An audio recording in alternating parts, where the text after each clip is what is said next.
All right then. Let's begin. So we have 3 party members today and 1 secret person sitting in Roll20. Let me pull you guys over to. Okay, so first thing is first. Now, I guess we could do this based on what kind of quest you guys want to take. So maybe we can talk about this after we do all the initial downtime stuff. But now that we have multiple obelisk points, and especially one that is not off in a dryad relatively restricted grove, right? I think the way we'll do it is considering everybody involved is we skip a week at least for everybody, implying you've had time to run around and do whatever you need to do. We'll leave it up to the party to choose which station they start at on the world map. So you guys will be able to pick between Silex and Maracus. I guess you could pick the Grove if you really want to. You guys are all allowed there, so that's fine too. And that'll be how we'll do that. But that probably makes the most sense to do after we talk about some of the quests and figure out which NPCs you need to talk to and everything to get those. Makes sense. But first, we can activate some downtime and activate some storytelling. So first, I think we could go over your guys' downtime. It's been a session since you were all here. Your last endeavor was the defeat of Morioh, and you brought his corpse back to be petrified. And in the meantime, I assume all of you have been continuing your language training. Can I make that assumption? Oh yeah, absolutely. Yes, for sure. Okay. Yeah. So I took a look at the amount of time you had left, and based on the amount of time that has passed, I think all 3 of you are done. Yay! Nice. So each of you have a successful understanding of Naia Sylvan, Nimbus Sylvan, and Mont'larin Draconic. Nice.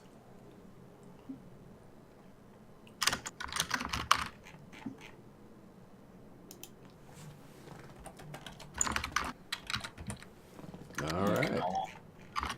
Go ahead and add that to your character sheet language proficiencies. I did. Cool. Yeah, sweet. And nice Naia working with you folks. Yeah, for sure.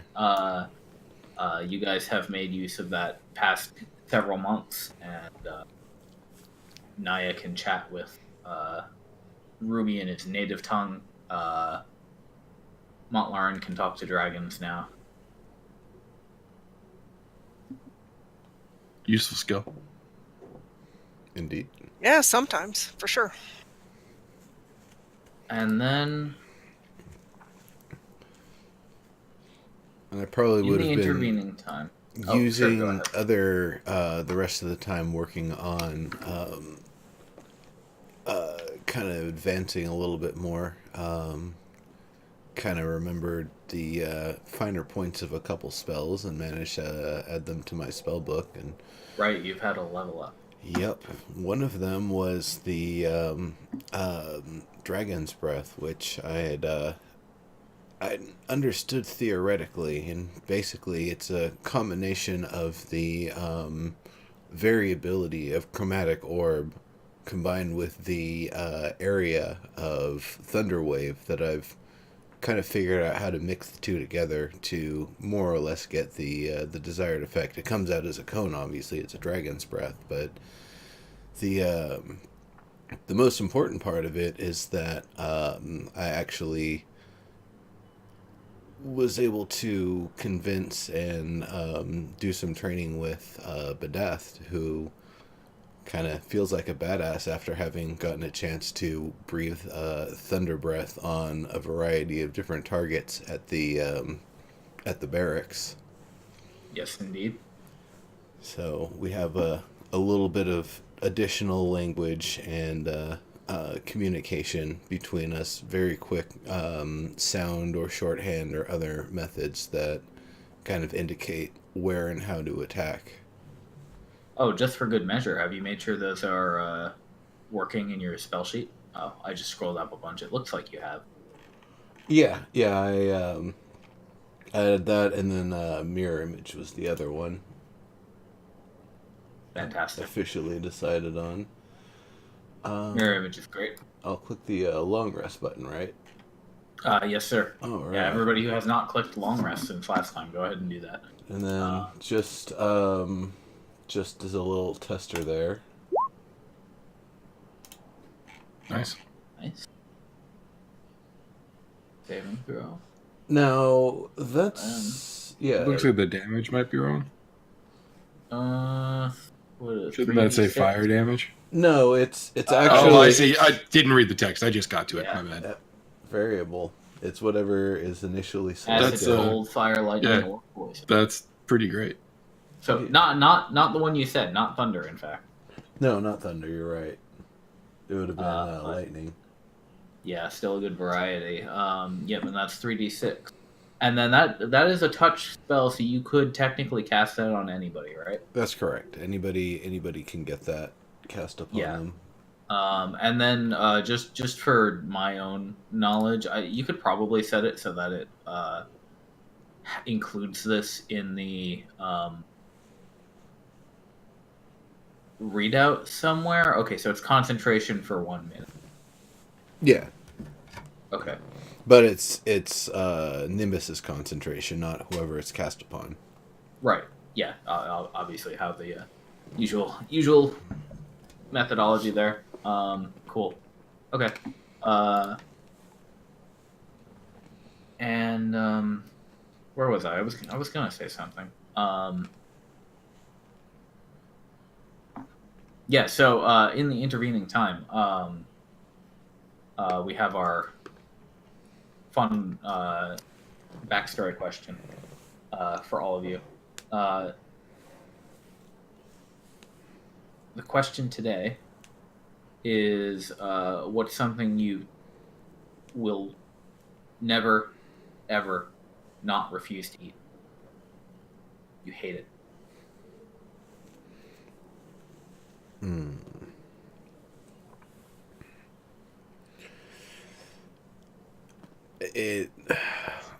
Torture. For torture's sake.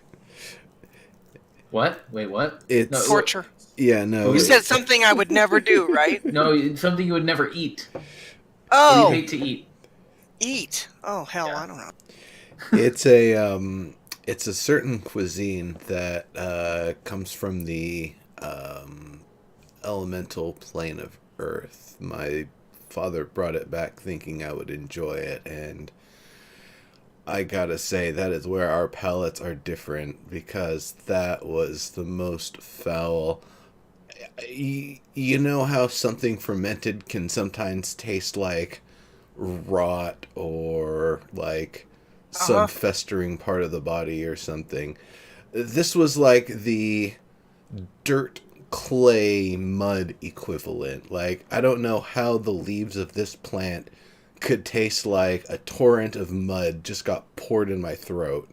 But it was nasty. Like, bitter, caustic, stinky, filthy, nasty mud. Like, you just... Very good. Yeah, gross. I don't even know the name of it. Nasty. We've made him remember. Yeah, Mont'larin won't eat fish, no matter how you try to prepare it or what you combine it with. That's interesting. Not even tacos? Nope. Any particular reason? It's literally revolting to him. like Okay. turns his stomach. Shellfish, but not fish, or all sea flesh. He would probably eat like crab or shrimp. I don't think he's ever had that opportunity though. But like straight like scaly gilled fish, not happening.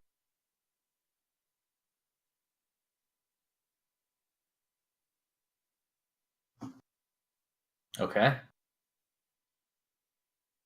Well, Naia hasn't really run across anything she wouldn't eat. Because if it's too raw, she'll just cook it. Oh, I thought But- you were gonna say like turn into a wolf and eat it. Yeah, or that. But I mean, it's one of those where she hasn't really run into anything. But I think anything that would be, anything that would be close to cannibalism, like eating some dragonkin of some kind, would probably be anathema to her. Yeah, I think most of the sapients would tend to agree on that point. Yeah, that's just like a little too close to home. Well, most people don't eat other people. Right. I guess to that extent, yeah, that would be the other category of thing that just on principle, anything that's smart enough to think it knows its fate, or want to know its fate, or try to change its fate, and potentially smart enough to have its own personal demons, most likely is an intelligent enough species that it eats a variety of things and has all sorts of parasites and disease and stuff that I just don't want in my body, plain and simple.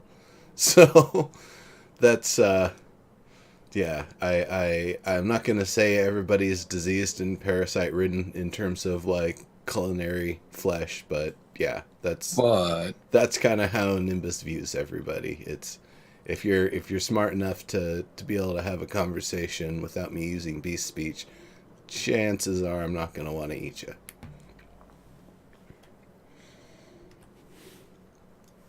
That All feels sounds reasonable reasonable to me. Yeah, see? See, great minds.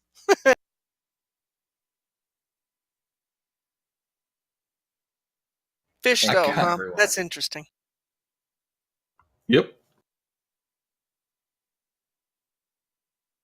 You probably have a lot of situations where Mercutio really fancies himself a bit of a chef. So probably any time that the commission goes back to fish, which they do relatively often. It's a pretty regular. Yeah, I mean, there's a feature. river right there, right? Yeah, and overall, you guys are pretty close to the coastline as well, and you get shipments from via boat all the time. So it's a common feature. Ever since Mercutio arrived, I forget if you arrived before or after him, but anytime you need, he's always there when you need to like sneak out of the mess hall and be like, they're serving garbage again, and he will usually whip you up something just for fun. And he does that for all Good sorts. man. Nice.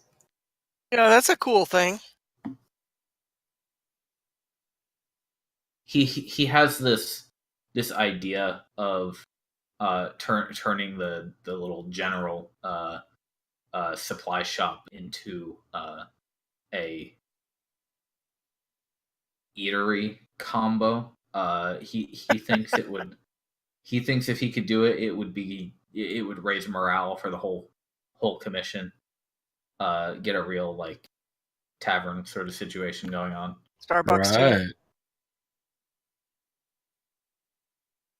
I don't know. I I like don't know it. if he It's a good feels plan. okay about takeout. He might get mad if you try to take out his food though.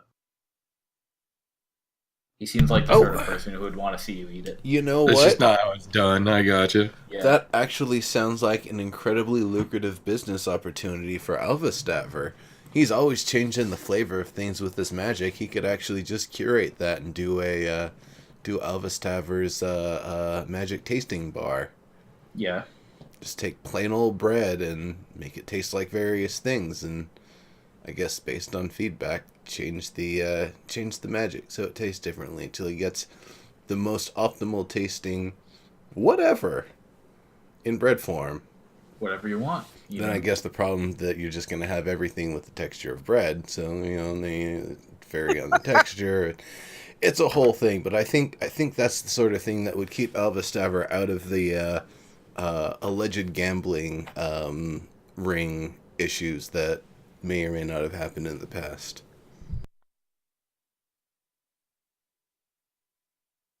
I know he's been trying to do some. Frankly, everybody knows.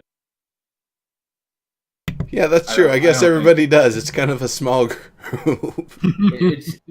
You guys are like 100 people. Yeah, it's not. But as long as nothing bad happens, it's not really considered too much of a problem. So I guess the way we'll start this, probably from now on, is I will just bring you guys straight to the quest suggestions board. Gotcha. So I've, like I said a while back, I have made some small changes to how these are being presented.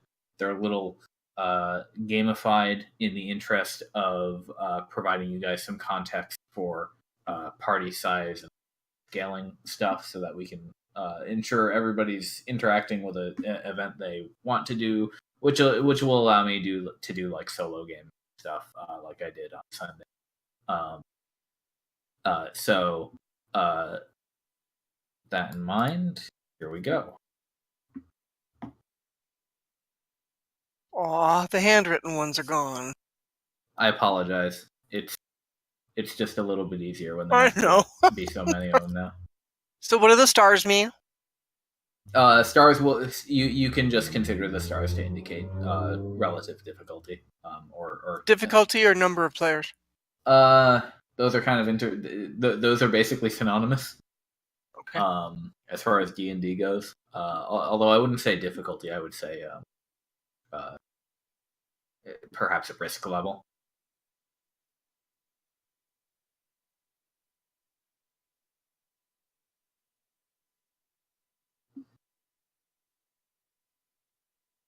So a few things. Beta's tribe? Is that the goblins? Yes, Beta is the bugbear leader of the group, the tribe of goblins that was having a nilbug problem. News of an unknown person. I'm guessing that could be the person that raised the undead. Would make sense. I think most of you, if anybody wasn't present for it, most of you should be aware that there was a unknown humanoid spotted. Yeah, I think we were all there. Yeah, when some of you were dealing with that zombie problem. Indeed. I was hoping to get Morioh to slip some detail, but he was a little too pissed off. He could have just been not in the know, too. He never really gave us a reaction we could read. That's true.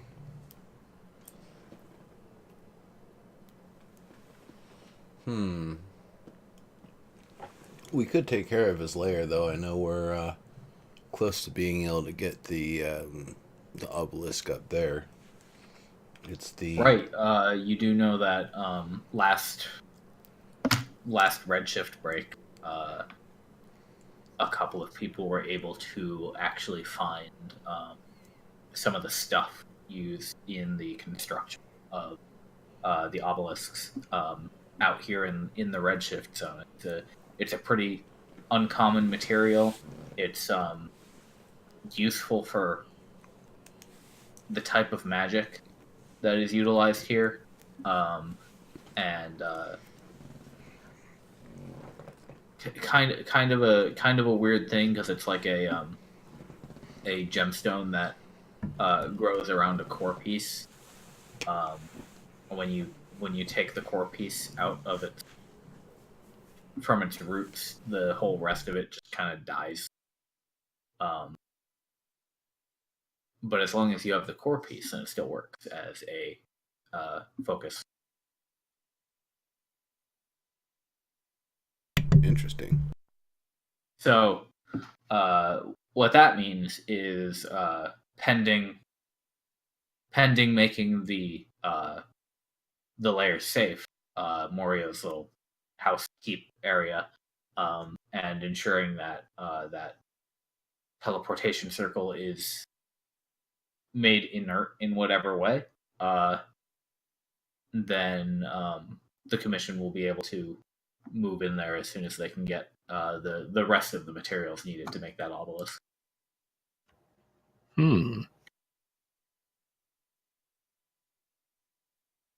I sincerely believe there was at least one more secret vault we didn't find. I'd kind of like to go back to discover what other secrets are there.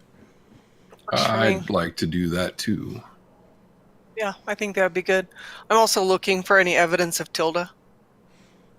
Indeed. Though we know where to track her if we really wanted to. Yeah, you do have that. I do have the method of tracking. Yeah. Thing she sent you. So that I didn't include that on this list of quests, but that is something that you have.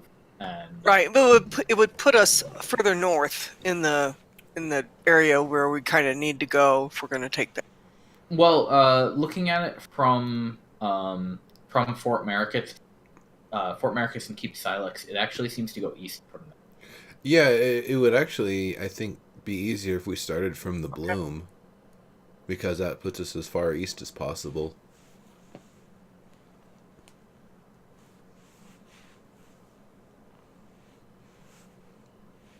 So, Serb, are you treating those as like fast travel points?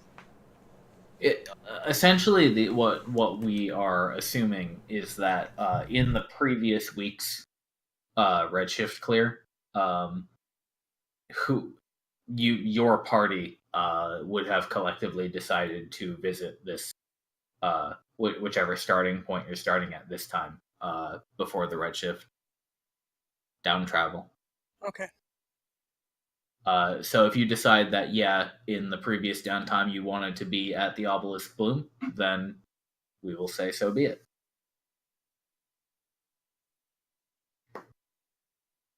Obviously, as we go Which one is the closest to Morioh's lair? That would definitely be Obelisk Bloom, yeah. Okay, well, I guess that's where we need to be. Well, yeah, either we can go to Morioh's or we can go visit Tilda. Personally, I've wanted to visit Tilda for a while because that's kind of a loose thread from early on. And right when we went to seek her later, first we couldn't find her, and then the entire forest is just straight gone now. So, right, that's another thing I'd kind of like to know about, if that's another like temporal location, kind of like Leparo. Oh, interesting. Or not was it Leparo or is it Midoro that I'm thinking? You mean Leparo's the manor, Midoro is the town. I believe it was Midoro, yeah. Yeah. So that's kind of what I'm wondering, is if she knows a little bit more about that stuff and the nature of the Redshift. That's ultimately the thing, is if she actually knows more about the nature of the Redshift and give us more academic understanding, that's a bit better than just building obelisks left and right and hiding in them. That's true. I would like to close that teleportation ring, though. I would too. I think I'd like to accomplish the 3-star mission in terms of making Morioh's lair ready, and then if we have time, because maybe that's cake, then we can go find Tilda. Right, and if not, then it probably wouldn't be too big of a deal if we the next time we join together to start in the Bloom and go from there. Right.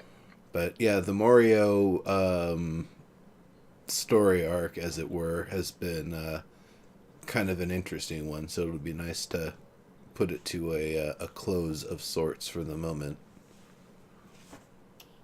Before, of course, the chapter begins of people looking for who killed him. Right. Which I know is coming.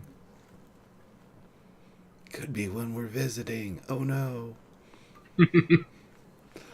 Well, if we close this portal, they may not be able to come look. It's true. Well, we should probably do that then. Okie dokie. Consider it agreed upon. All right. Okay. So the let's- bloom. I've been wondering. I gave the Yes, if you all want to start there. the locals the idea of using natural materials to build up structures of woven twigs covered with sap and leaves and other things to make something that appeals to the locals, but at the same time provides a realistic shelter for folks that need to stay dry. We were going to include tent canvas or some kind of cloth too, weren't we? If they wanted it, it seemed like they were pretty industrious. Yeah. So it probably has been a while since you've all been up here. I think it was before the And- winter. Yeah, and there have been a few expeditionists stationed here. Again, it's a very relatively restricted location. Actually, there are a couple of things that should be because the area around here should be a little bit.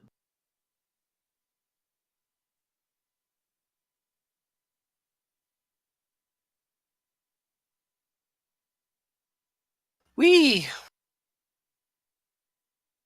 Yay for filling in the map. Yep. Especially thanks to the expansion around Keep Silex, people have been able to scout out a lot further. Yeah. At At the since very that was least, we established. know that there's a body of water over there. It would be nice to get over there at some point and kind of see how far it Correct. expands. Reports suggest that it appears to be a lake. Right, the lake that connects to the river that goes around from the west. That's correct. And that location southwest of Grandmother's Grove is Morioh's, right? Yep. Okay, just making sure that I have my points of reference here.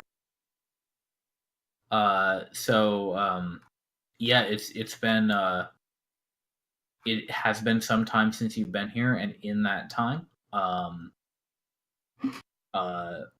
with the pixies who live around the grove have done a splendid job of making, with advice from commission members and trial and error from people staying by, and also advice from grandmother. They've been able to build kind of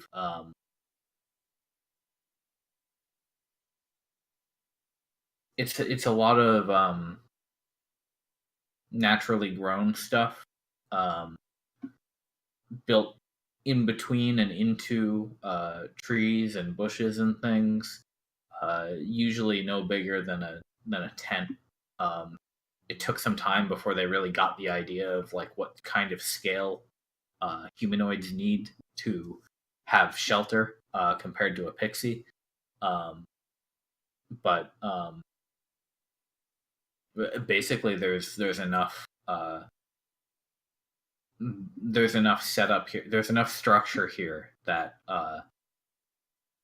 anybody who's present has their own little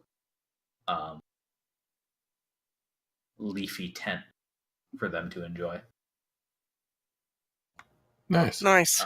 Not much in the way of further facility, but Wouldn't they expect do. it. Yeah. Doesn't seem like they'd really want to have a forge or anything, you know. Right. Campfires have always started out as kind of a spooky thing for them, but with enough cooperation, and like some of the pixies generally pretty scared of fire. Some of them, given a safe opportunity to learn about it, have actually kind of taken to it, and a lot of them, like expeditionists here, will cook really basic stuff. They'll cook up whatever rations they have and stuff like that. And a lot of the pixies are really fascinated by that activity, and like getting involved.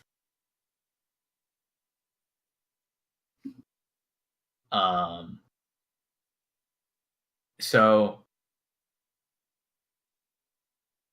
I suppose what you would have done last time is informed the commission leaders that you were planning on visiting Morioh's keep. Now, you were informed that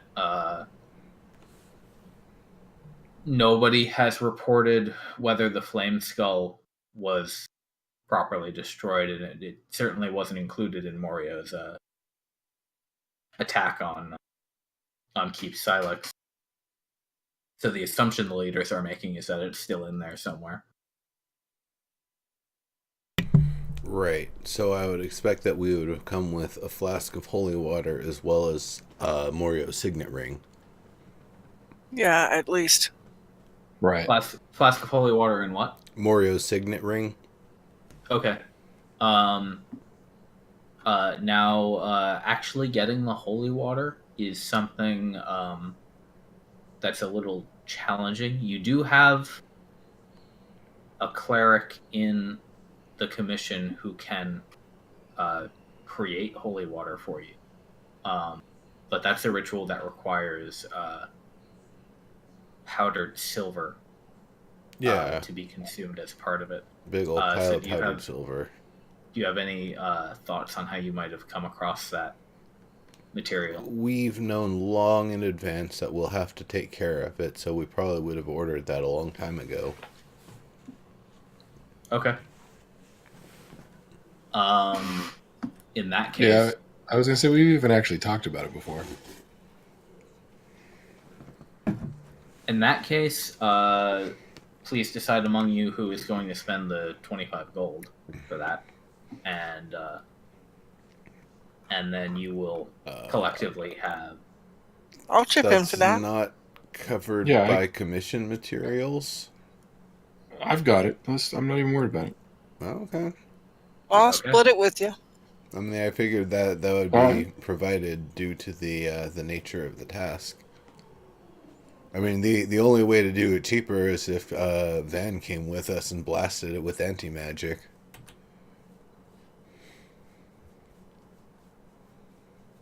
That's true. Yeah, I guess the commission can provide the holy water.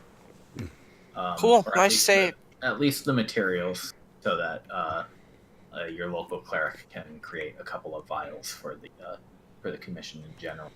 Yeah, that would make sense. Quickly snatched up by other expeditionists, and you get the one that you requested.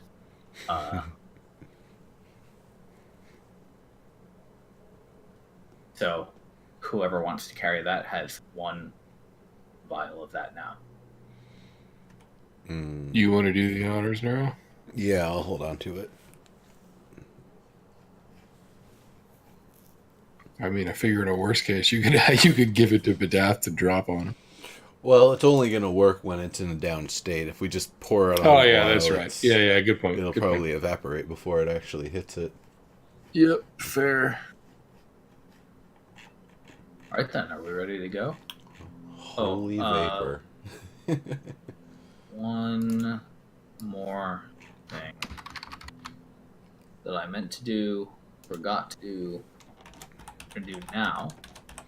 Oh, one last thing that I would have done is at least spend some part of the downtime trying to figure out that brass multi-ring and potentially help figure out what that sword was about.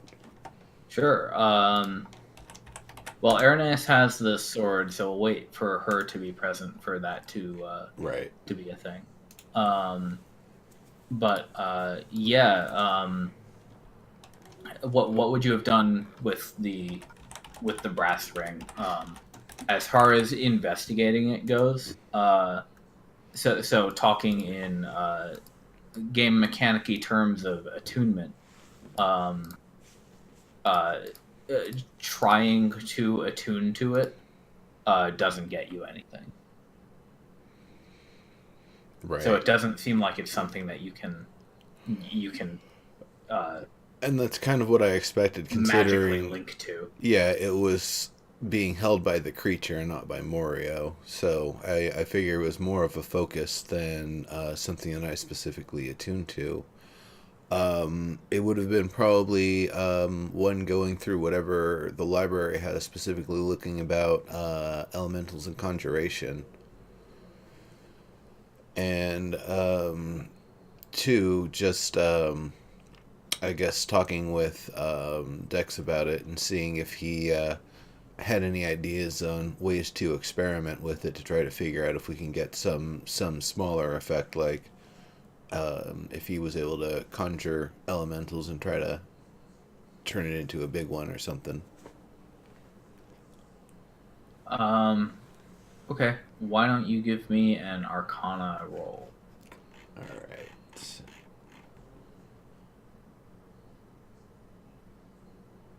Oh, whoops. Let's edit. Let's turn that off. All right. Nice roll. Thanks. No doubt. Your research results in the information that certain materials are easy to attune to certain element. In this case, brass. So you and Dex think this is an object which is strongly attuned to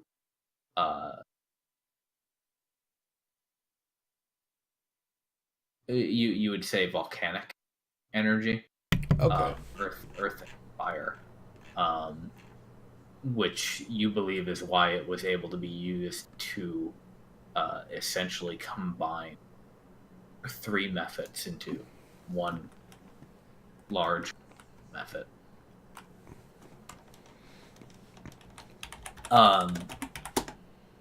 And you did do a detect magic on it, so you know it still has that elemental power to it.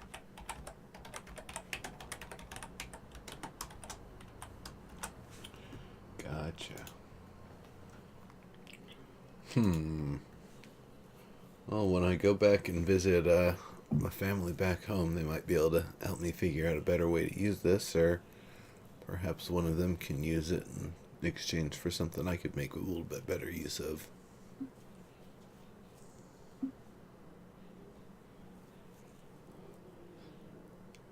Now, is there anything else to attend to before we are out? I think we're good. Oh, let me make sure we have at least 3 days worth of rations, though. Yeah, so I was gonna say rations. Grandmother will fill up your packs with, or her children will fill up your packs with piles and piles of nuts and berries for you. Sweet. Is that 3 days then? 3 days, yes. Okay.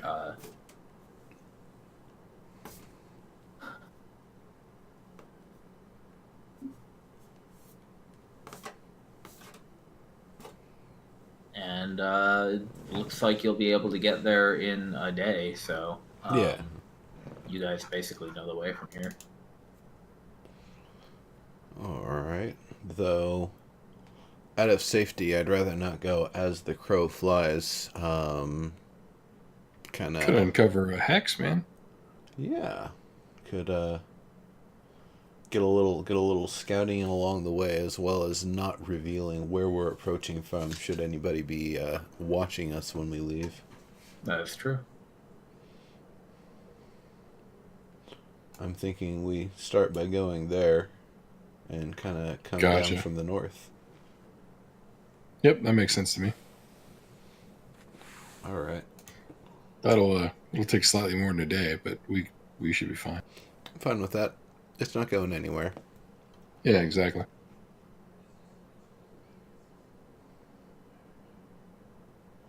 All right. So first, Anybody who wants to move can feel free. All right, so you head up to the shoreline, and yeah, looking out. So the out of the grove is coming out of the grove is a kind of space warping experience. Usually, the way it'll go, and this is considered as a measure of safety. The Dryad will send her pixies to gather round all of you in a very very excited ring, and they will lead you out of the grove proper, and generally you will kind of lose track of time and where you are, and all of a sudden the pixies will be gone and you will be out on the outskirts of the forest.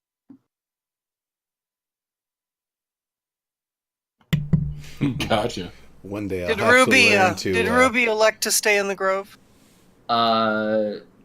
Did you want him to? Because he's more than happy to come with you riding on your shoulder.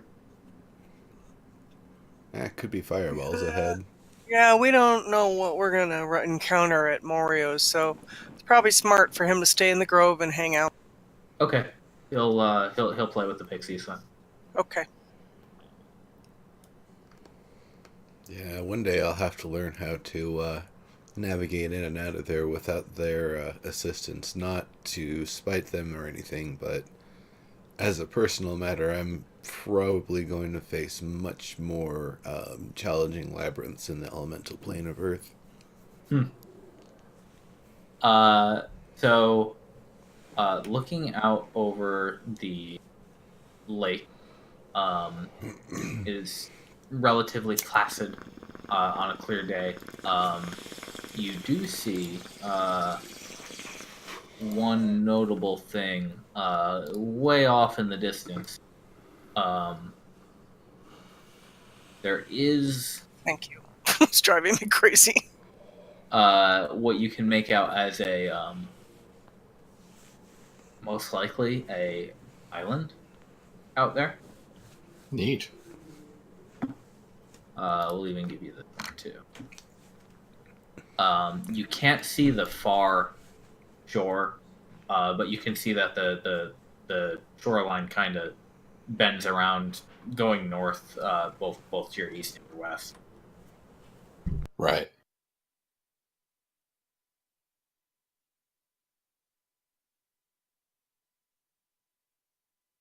Any wildlife or anything?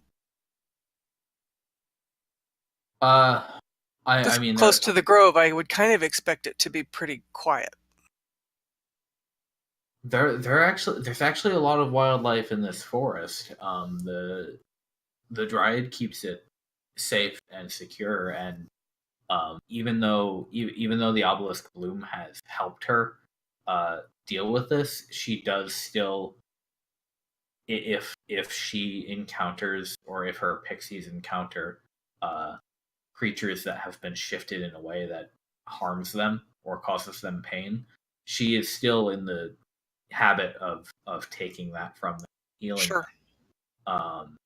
So generally speaking, her forest is is really one of the healthiest places around as far as wildlife goes. Yeah. So I would also expect it to be relatively subdued, though, in that the wildlife is more tractable and tamed. less wild and Oh, aggressive. Definitely, yeah. You wouldn't run into any aggressive creatures in this area. You'll come across foxes, deer, whatnot, I did. and they'll go ahead. Frankly, sounds like a I great was- vacation spot. I was gonna say I did forget to ask what season are we still in winter or is it We are 2 whole days into spring. Yay. Today's the 17th of the 3rd month Caddis. all right.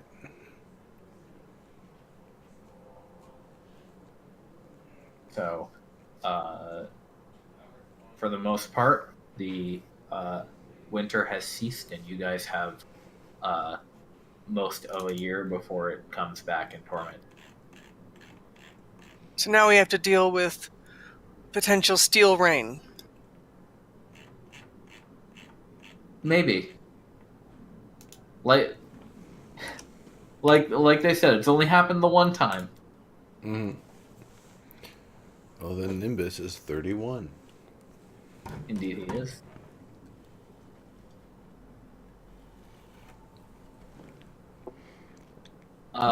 So where are you guys going after you hit the shoreline here? I think we're gonna go here. Right, follow the shore. Sure. Would somebody like to hit that encounter check button? Sure, I moved it. I'll press it. Okay. Nothing of particular interest happens around midday. Yeah, you can again you can see that the shoreline stretches north off into the horizon. You kind of lose sight of that island on the way, and you are also getting out of the range of grandmother's forest. Mm-hmm. Back into the wilderness and up into the hills in the northern part of the zone that you all have explored so far. Gotcha. All right then. How do these plains differ from the stuff south of those hills? Is it pretty much the same, or is it a little different? 'Cause Yeah, of course with the lake? I mean, specifically where you're standing, there's only and you'll see this when you move in a moment. There's only really these tiles between the forest and the hills. So you're getting into kind of a rolling grassy area now before it starts to become more rocky. And oh, no problem, Naia. Do whatever you need to do. Would we have revealed the 2 tiles to the left? You'll reveal them when you step on them. I just revealed the lake so that you could see the lake. Gotcha. You'd have a better line of sight across the flat water than you would anywhere else, really. Gotcha. So we're doing Ultima NES rules where you can't see into the mountains until you've stepped onto those mountains. Yeah, they are. These are 6-mile hexes. Yeah. So technically speaking, you should be uncovering even the entire hex bit by bit, judging by site rules. Right. I was gonna make it 1-mile hexes, but then the map was the size of a planet. Yeah, Roll20 would not handle that. No, it would not. It barely handles this. Yeah, it's a miracle. All right. If it's gonna be slow going, I think we should probably move to here then. Sure thing. Token. You want an encounter check or an encounter? Please do. All right. Oh, sorry. Are you clicking encounter check or encounter? Encounter. Should I be clicking encounter check? You should be clicking encounter check. Yeah. Okay, let me give you 2 of those then. All right. All good. No problems there.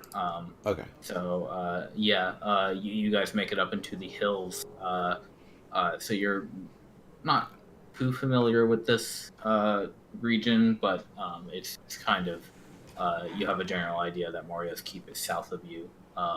His keep was kind of settled into a I'd probably also be into having kind of an elbow of the hills there. I'd be having Badath fly up and look through his eyes every now and then just to get a bearing of where we're at. So we wouldn't be getting too that lost. definitely helps. Getting lost on this map is overall unlikely. The terrain is not very confusing here. Even though you're new, you obviously always have sight of that impossible tower to get your bearing. Right. And in the meantime, you've got the sun and everything else as normal. Yeah. Yeah, I mean, I guess that level of adventuring skill is kind of what makes a level 1 character. Right. All right, so we moved 2 hexes. What did I miss? Just in a nutshell. Nothing much. Yeah, we're just moving around. Okay, Yeah. I heard Nimbus say something about slow going. Oh yeah, it was mostly just in the context of being able to see further on the horizon, because we got a little extra range on the plains and close to the lake there, but everything we're butted up against, all of the blank hexes, are hills. Oh, So, okay. Yeah, that's what All I right, meant. cool. Thank you. Not physically slower, just it Yeah. has the feeling of going slower because we're not just blowing out the map. Okay, cool. Yeah, and unfortunately, thanks to the relative restrictions around the grove, not too many scouts have gotten up in this region. Also because Morioh's keep has kind of been a no-go zone for several months. Right. Yeah, I'd like to fix that. That's exactly what I'm kind of excited for here, is being able to expand a little bit more Right. of this I mean, area. this whole Yeah. thing could be one huge bloom kind of cool thing. I mean, I don't know that we need 2 obelisks this close to each other, to be honest. But if we could do something cool with Morioh's place for the commission, that would be very cool. Well, the point of Yeah. Morioh's place, because it's in such pristine condition, is that we can set up infrastructure there immediately.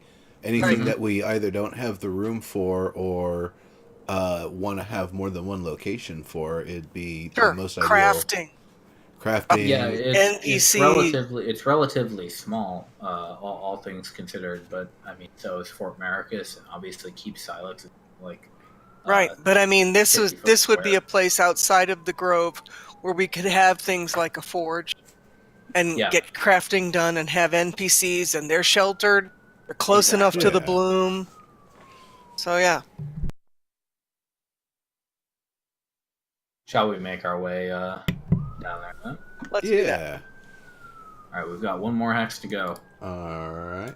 We'll go there. I'll do the encounter check. And today is, or while you guys make your camp, I'll assume you're setting your watches as usual. Yeah. Oh yeah. And We use up 1 ration or 2? you should use up 1, please. Okay. And nothing of particular import happens overnight. Now, around this region, you do notice that a lot of the plant life is scarred by what you recognize as the feeding or whatever it is they do of the mephits. And Is it fresh? Are they still doing it even after Morioh's been defeated? No, actually, you can see that a lot in places where the damage is not so severe, it's already starting to grow back. Cool. I would expect that, being so close to the bloom. Yeah. There's little saplings growing up around and into the old husks of the trees and everything. Are we kind of figuring that Morioh's place had found some kind of immunity to the Redshift?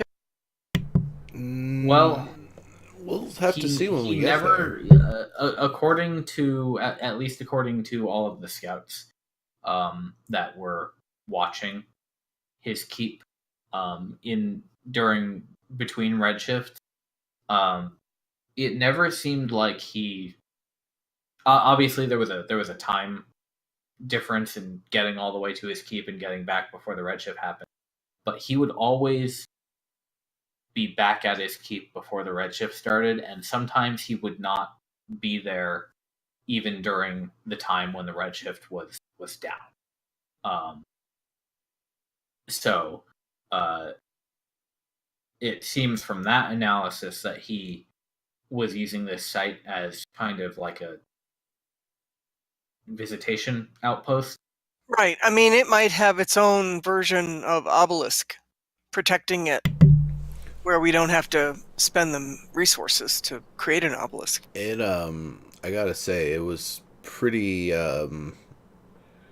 obvious to me that he was using this as a hoarding facility, a hoarding operation.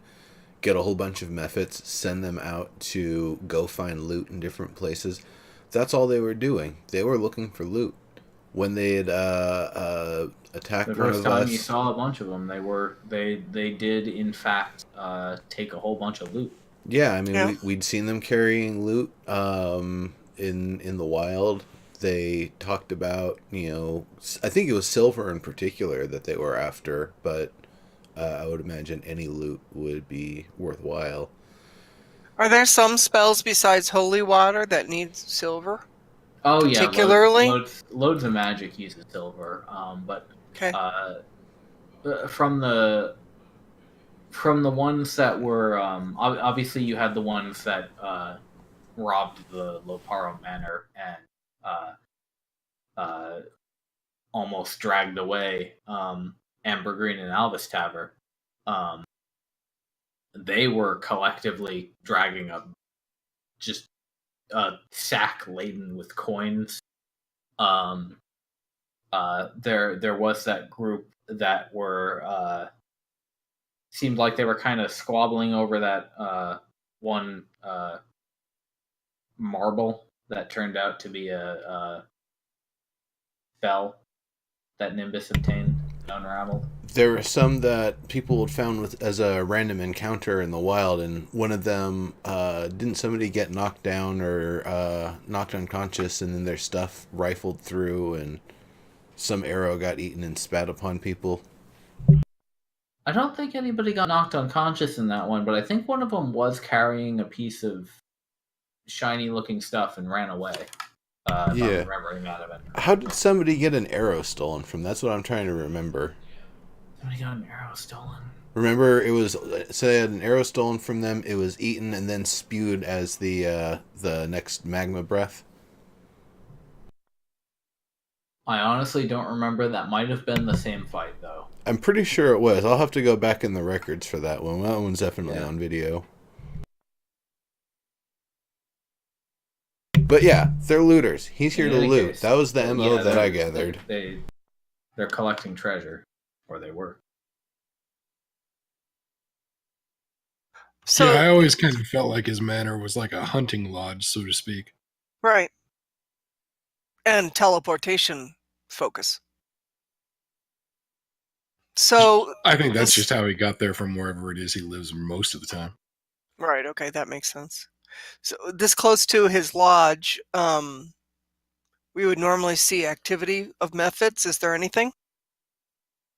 You haven't seen a single method.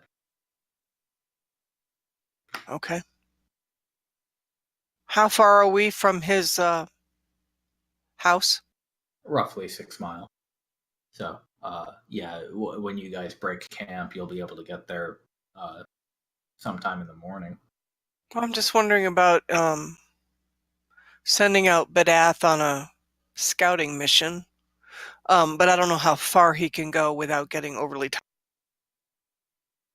Well, I mean, in terms of mechanics, I think a bird can fly as long as an 8-hour march, as humans and whatnot go.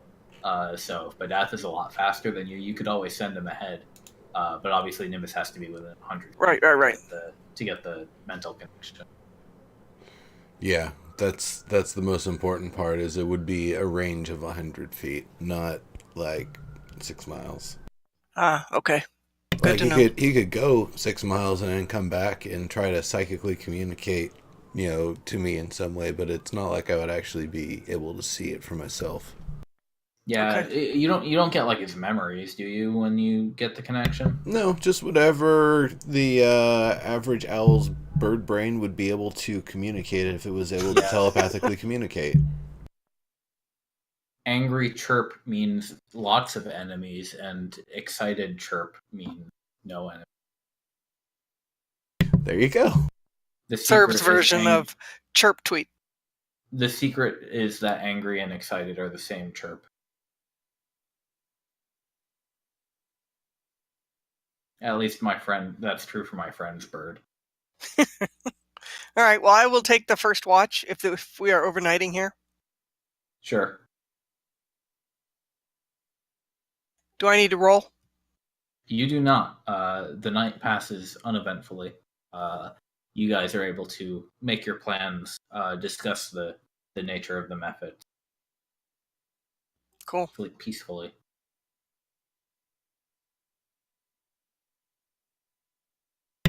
So And, there's two ways of trying to go about. There's first strike. We find a way to climb up. We sneak in, and we just somewhere along this patrol route, death from above, and try to take it out as quickly as possible. why don't I put you guys on the map? You're talking about flameskull? Yeah. Alternatively, Okay. we knock on the door.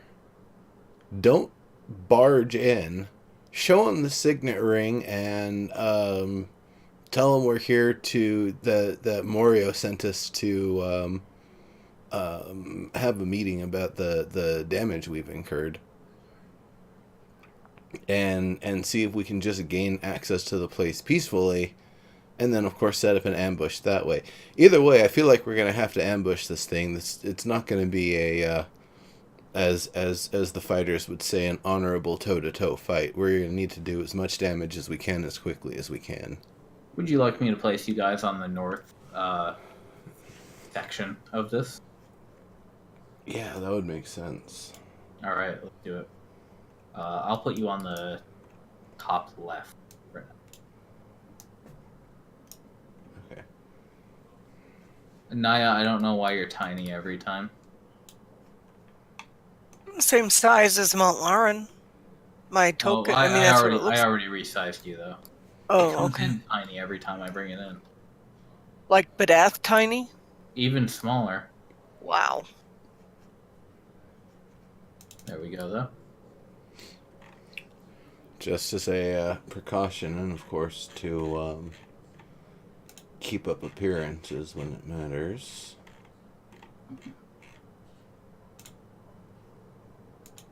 Is that our former crystal tree?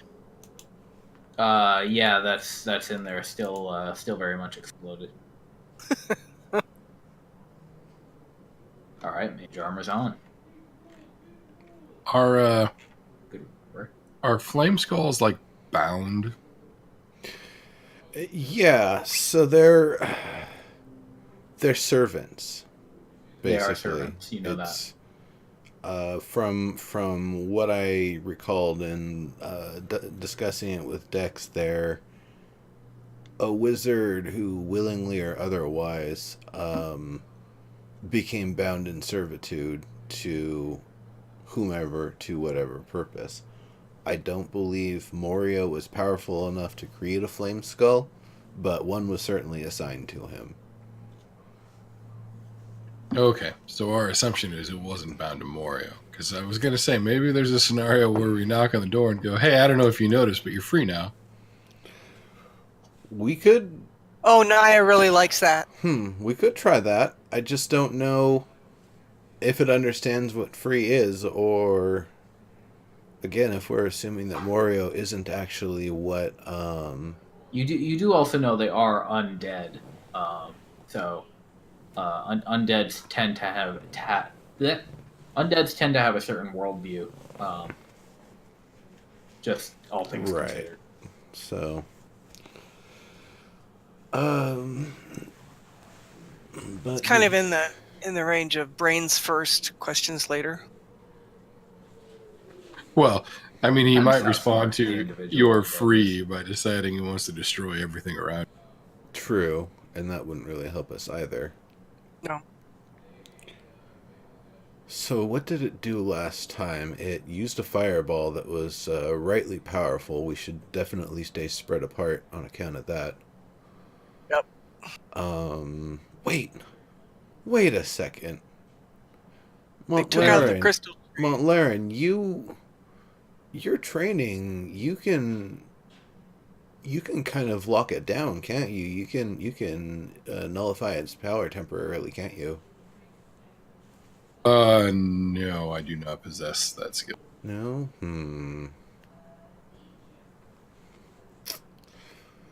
I guess stereotypes of paladins. Huh. Well, it would be Made me laugh.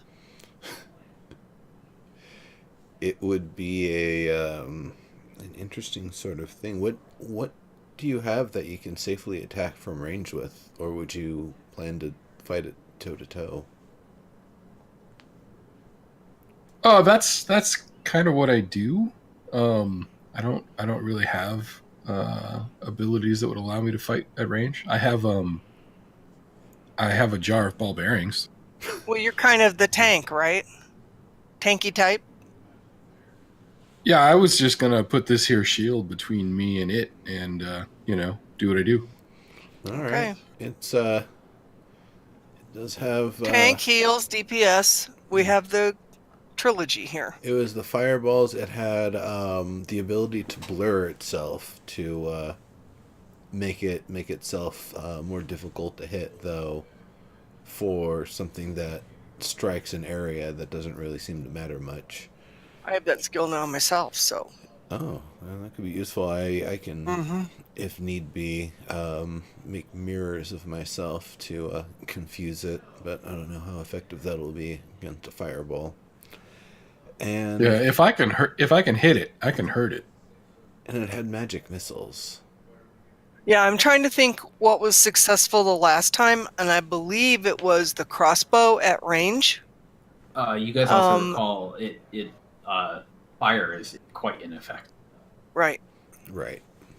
So cold was ineffective too, it seemed.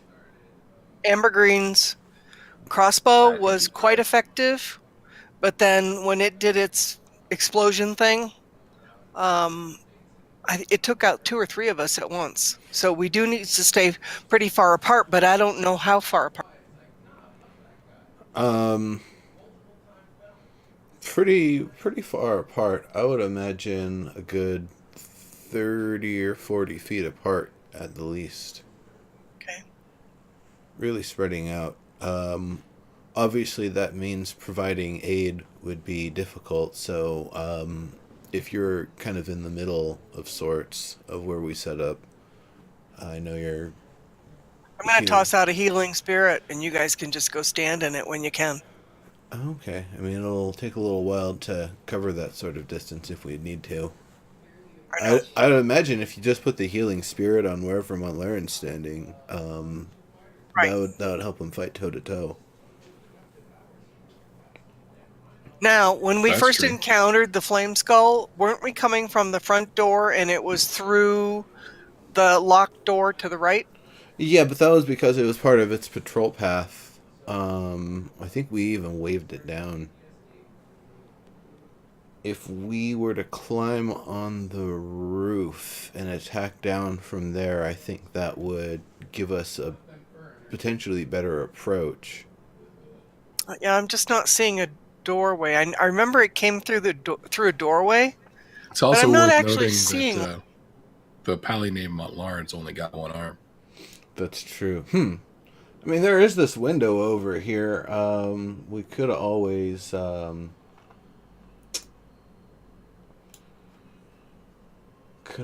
thing? Is that a window? Yeah. Yeah, the blue Okay. bits are windows. How big and how none high of them is it? are None of them are currently broken, although you could change that. And they are they're let's see. I guess the entire keep itself is a bit squat. Maybe 15-foot high walls, single floor, flattish roof. Um, the windows are this is set in a sloping hillside, so they're kind of a little higher up than they would be if it was on flat ground. But generally speaking, they're about 5 feet up off the ground and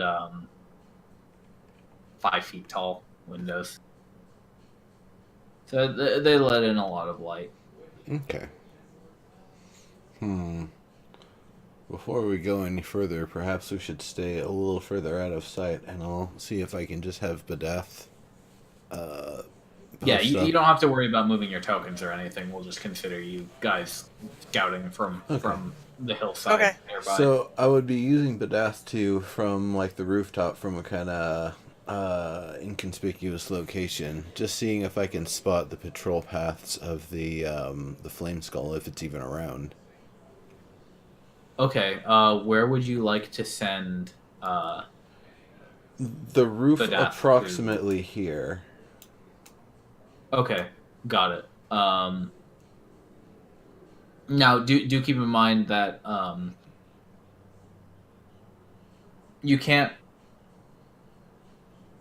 see into anywhere from outside, aside from through the windows or Courtyard.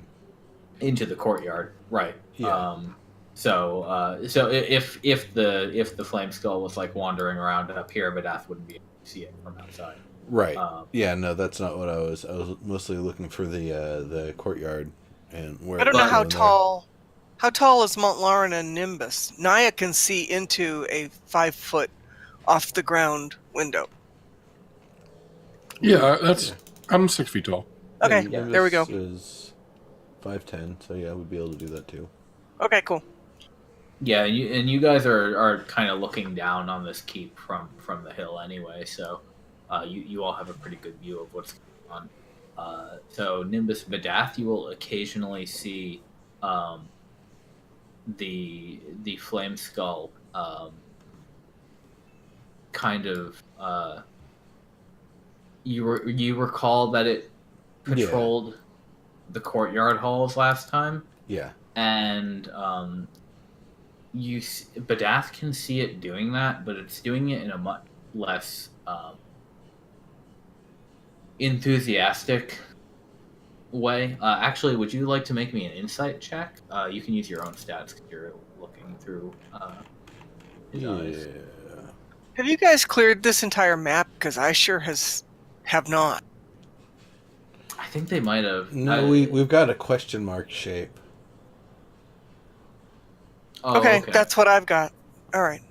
Is that courtyard? I don't have the whole thing. Yeah, it hasn't been cleared out I for do. us. Huh. It had been at some point, but I think it's just line of sight. So that 13 will get you. You'll see the flameskull kind of. It'll cross the courtyard, stop in the middle. Look at the main foyer area. Look around a little bit. Keep going. It'll disappear into one of the halls for a little bit. You might wait like 10, 15 minutes. It'll come out of one of the other doors. Kind of repeat the same path. Occasionally, though, it'll just stop in the middle of the courtyard, wander around a little bit. Not really on any particular path. Stop, pause, stand completely still for a minute. You're not sure what it's doing. Or if that's part of the standard patrol. No. Interesting. Definitely not how it was last time. Yeah. That's an interesting amount of revealed territory you have. I can't tell what you guys have revealed exactly on my screen. So I'll just kind of click through. It's like up through here, up the staircase, and then from here it's like black, up and left. I don't see in this mephit room over here. I don't see into this mephit room over here. Yeah, I think you guys mostly have the same stuff, and Yeah, most of the he just courtyard. posted it in the Yeah. in the other channel there. Oh yeah, I mean you can see it on the stream. It is a question mark shape. It is hilarious. I unfortunately don't keep the stream open because if I did, Roll20 would die. Right. Especially if I have to have at least one enemy character sheet open for you. Yeah. I do keep the chat on, though.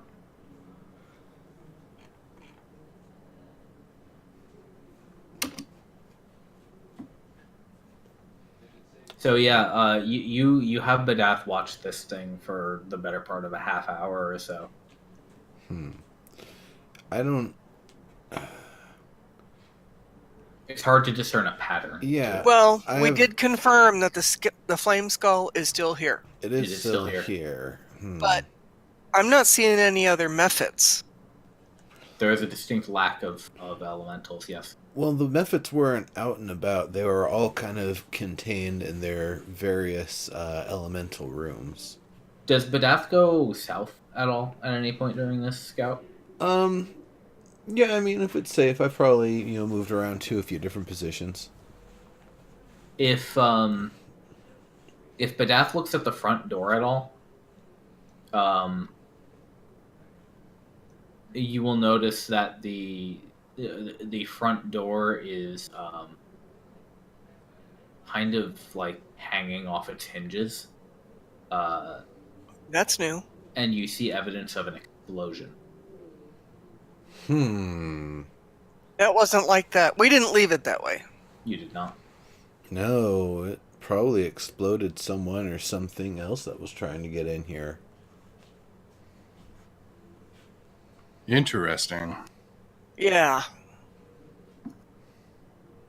So that also suggests, though, that there have been others up here, maybe many others, looting this place, investigating it, exploring it. Well, if the flameskull is still here, I doubt they were that successful. Yeah, or dying trying. And if they but remember that the flameskull, even if it's killed, comes back in 30 minutes. I mean, we had to bail out of here. Yeah, you guys looted the place, and yeah, that's a fair point. So every 30 minutes, this guy can come back and raise hell. So I'm just kind of, I mean, anybody who didn't know that about a flameskull would be SOL. But this is interesting knowledge to see that door is off its hinges. I mean, just hanging there. I wonder if it was the flameskull activating its defense. That's my guess. Does that kind of damage. Yep. Well, I mean, as I recall, it was a pretty sturdy door. Yeah. I mean, if we wanted to try to make peace with it, I could probably try to fix the door real fast. If we don't, and we just want to put it out of its misery and finish the job, then maybe not. Well, that's up to you guys. And it wasn't easy to take down. I mean, we are a level or so higher, but I don't expect it to be a cakewalk. No. No, though to be fair, the level higher that we are now is a significant one. Yeah. True, and we have more spells that we didn't have then. Right. But we also had a much bigger party when we took them down. So we definitely have to stay at range from each other so that we don't get nailed, because I think 3 of us went down in that explosion. Yep. Indeed, they did. It was a high roll, too. All right.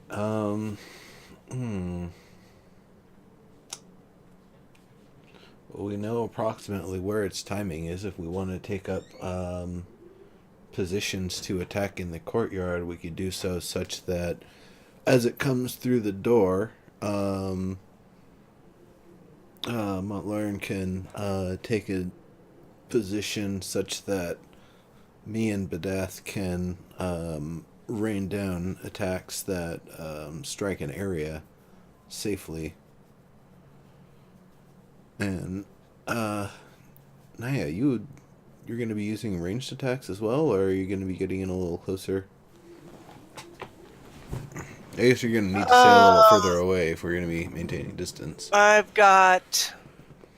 Yeah, flame's not going to do any good as my cantrip. Neither is poison. So I've got ice knife and thorn whip from...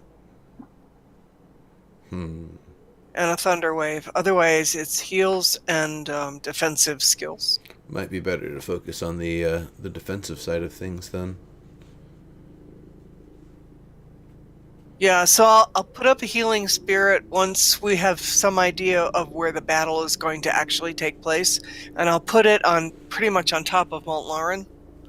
And then my defensive skills are Mirror Image and Misty Step, which are strictly defensive in terms of, Mirror Image producing deflection. I do have Dragon's Breath on my version, and I do have a Wild Shape if it can be used. But I think that will kill Healing Spirit, so I'm not sure that I have a Wild Shape that will be useful. If you cast Healing Spirit, it's a concentration spell. Or is it even? Yeah. I don't think it is. I think that's why it's so stupid overpowered. Hang on. Yeah, Healing Spirit is not even concentration. Right. So I could probably shapeshift and keep that up. Yeah. Mm-hmm. So even with concentration spells, just so you know, when you wild shape, you can maintain concentration. You can't cast new spells, but if you cast if you were casting, say, I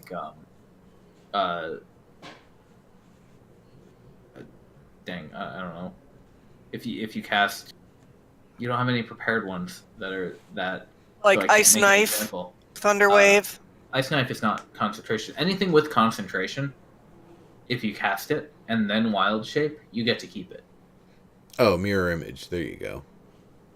Mirror Image isn't even concentration. Yeah, it is. Oh wait, no, that's right. Illusion skill. Blur is not Mirror Image. Yeah. If you cast Pass Without Trace, you could do it. Nope. So I'm guessing I don't actually have a concentration spell beyond. You don't have any prepared right now. But some of your other spells are concentration. Oh man, I forgot how many freaking spells druids get. It's so many. Mm-hmm. It's like clerics. Wait till I get 215 more points. Yeah. Then I have level 4. Oh, you don't get more spells then, though. Not till 5th level. I get another cantrip. Do you get another cantrip at level 4? I do. And I have Guardian all prepared. All right, then. Oh, guidance, you mean? Guidance, yes, I mean guidance. All right, that's why that's in there. Got it. Cool. It's just waiting for level 4. Nice. 4th level, you could, 4th level, you get to, bump your wisdom if you want, or pick up a feat. I think that's the only thing I get, but guidance is going to be...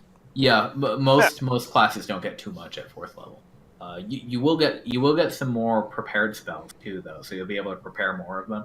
Oh, good. Per rest, so...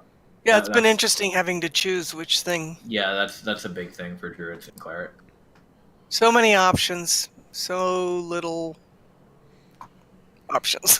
Okay, so let's figure out where we're going to actually do battle. Since we have a choice, kinda, we can choose where we want this to happen. Do we want it to be outside? Do we want it to be in the courtyard? Do we want it to be in a smaller room? That's more contained. The courtyard gives us the most space, so we won't all be hit if he goes for the fireball. Okay. What do you think, Mont'larin? Where do you guys want to set up now? What were you saying? Well, in the courtyard, that central courtyard. In the courtyard, but I'm thinking, since we know what doors he'll be coming and going from, that we set up so as soon as he comes through a door, we can start to engage.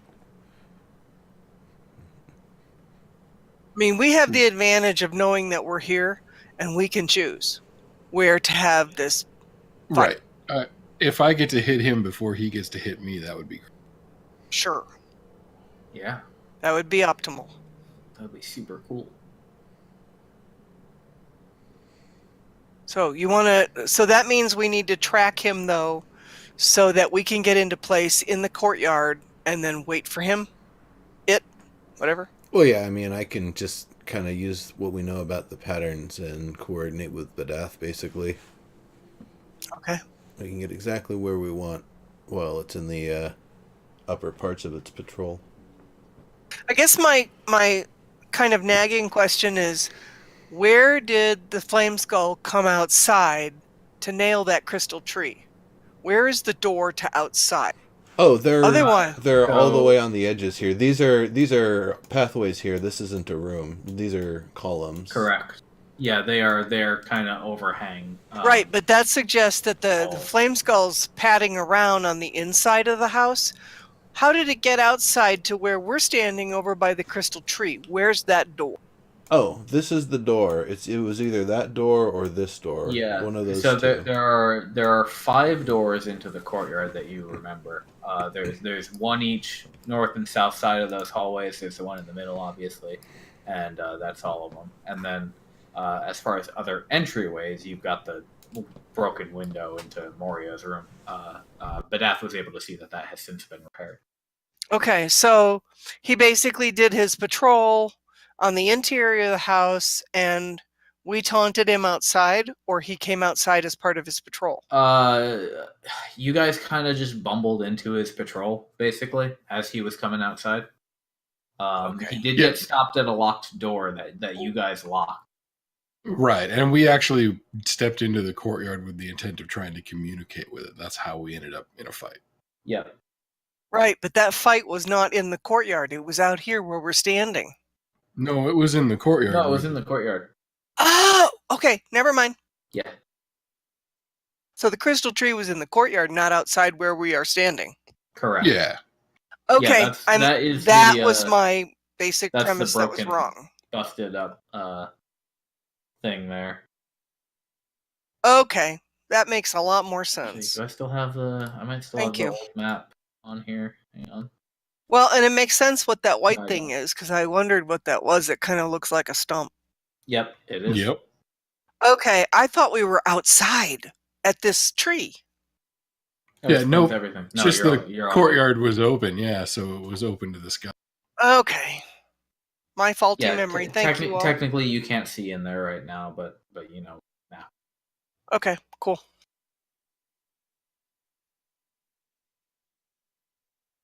So, what is the means of entry you're going to take?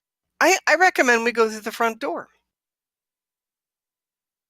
We don't have to break anything. We can I just kind agree. of sneak through that busted Sure. front door Yeah, and just time it correctly. pretty much. That's the plan. His patrol is pretty long. It's like 15, 20 minutes.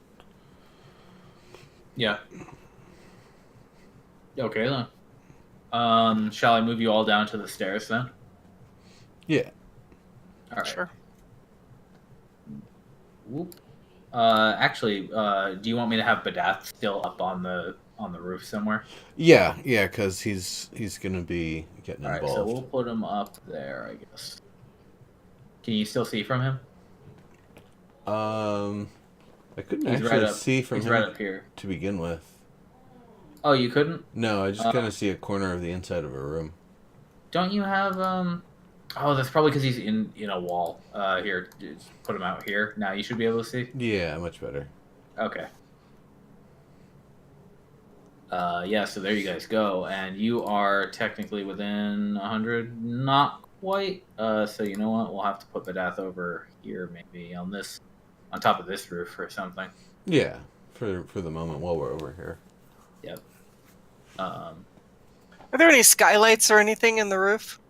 Not in the Actually, yes. The very back room did have a skylight. That's the only. Okay. I'm guessing that the flameskull does a patrol that is roughly circular.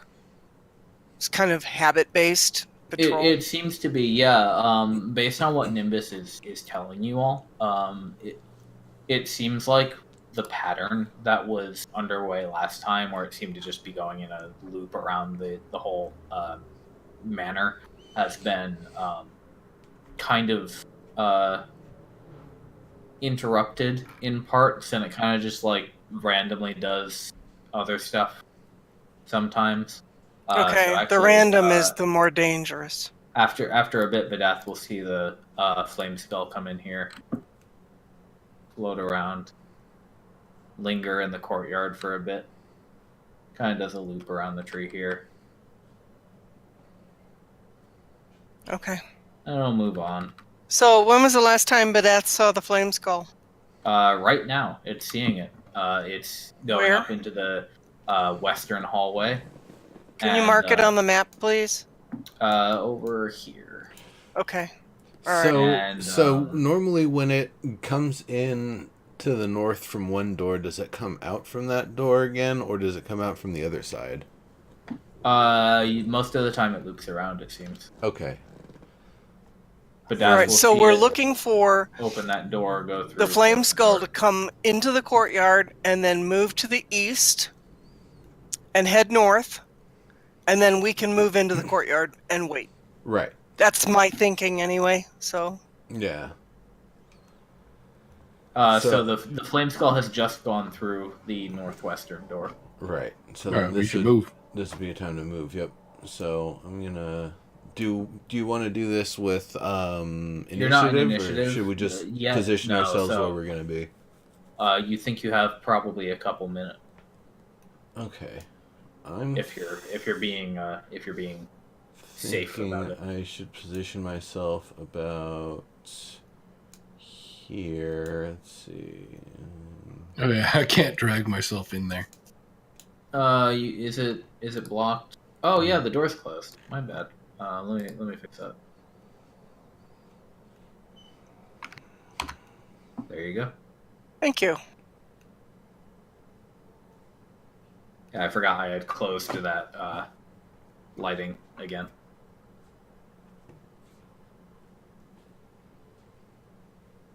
Yeah, I hadn't seen that enough time that I was kind of like, hey, what the hell is going on? Yeah. Here, that's where I'm gonna set up.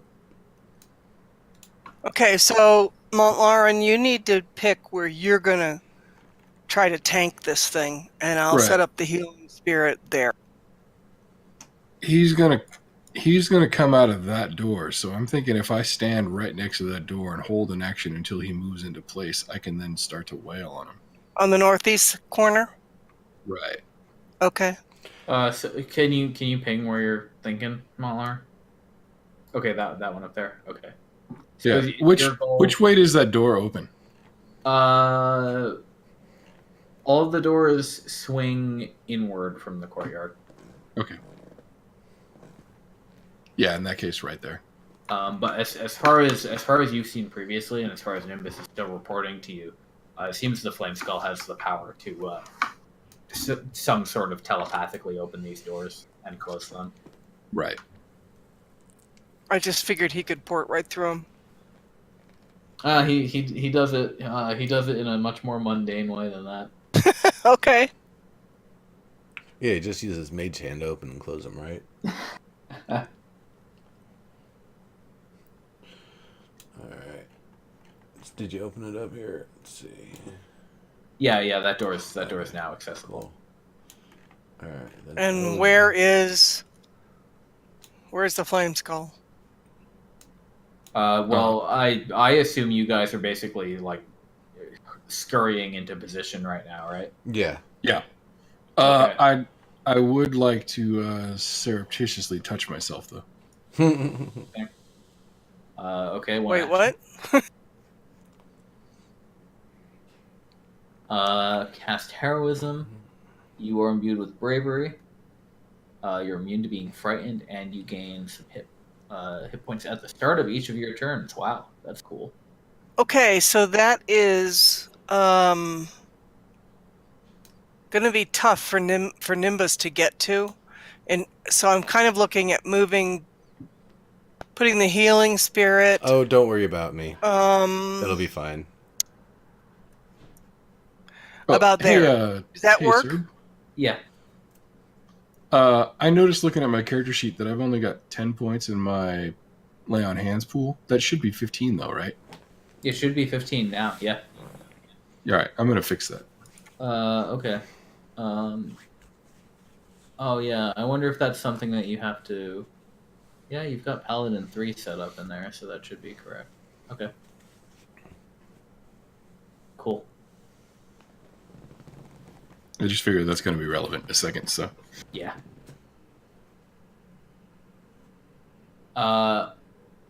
All right. So, do you cast that spell as soon as you get there, or do you wait?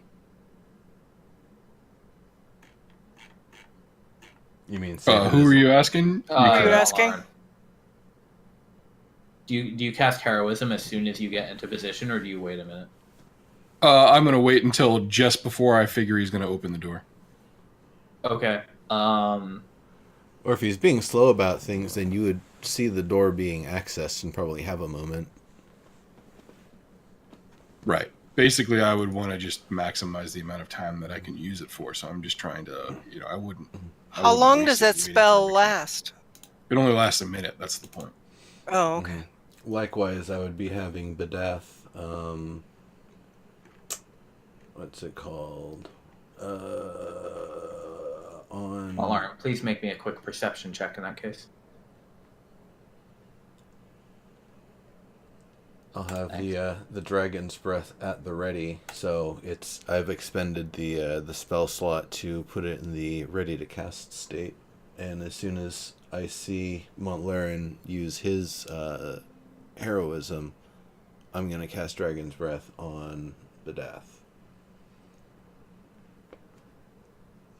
Got it. Okay. So you guys pop your spells at the same time. So this. Actually, I'm gonna have Bedath.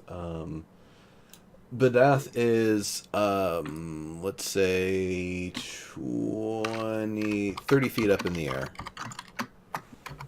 Sure.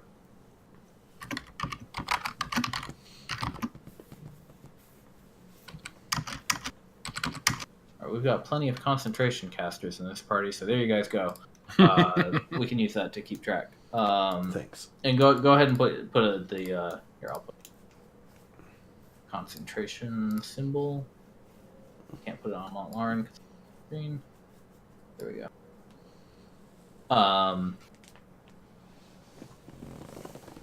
So Mont'larin, you think you hear the sound of a door opening, and Sir, so can you mark that spot? which spot?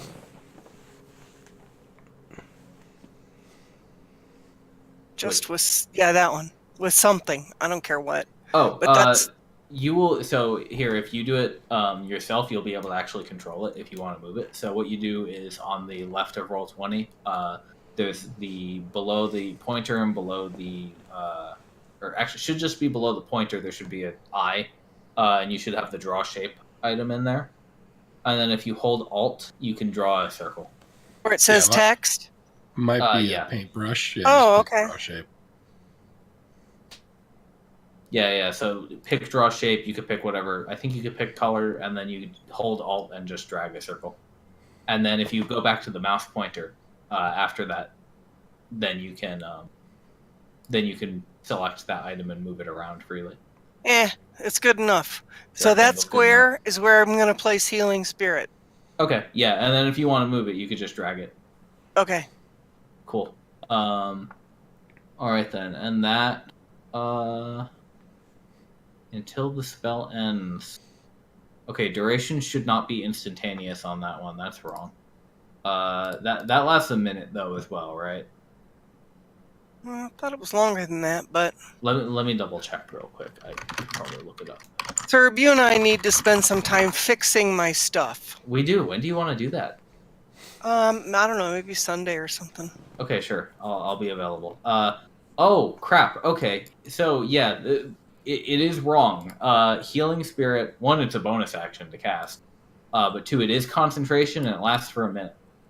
Oh, okay. So, all 3 of you have concentration spells that last a minute. Well, we're good at concentration, so Yeah. It's all that time So- training languages. that's right. So, Mont'larin, you think you hear a door open, and you cast the spell, and basically that is taken as the signal for everybody else to cast their spells at the same time. And then there's a beat, and the door next to you doesn't open. You hear another door close. You realize it was probably the next door behind that. Damn. And then a few seconds later, so the equivalent of 3 rounds later. That's fine. Yep. You Do we need to like roll something? Nope. For concentration spells, you only roll if you take damage. No, I was thinking of Oh, you mean like initiative? initiative. We'll roll initiative when the initiative starts.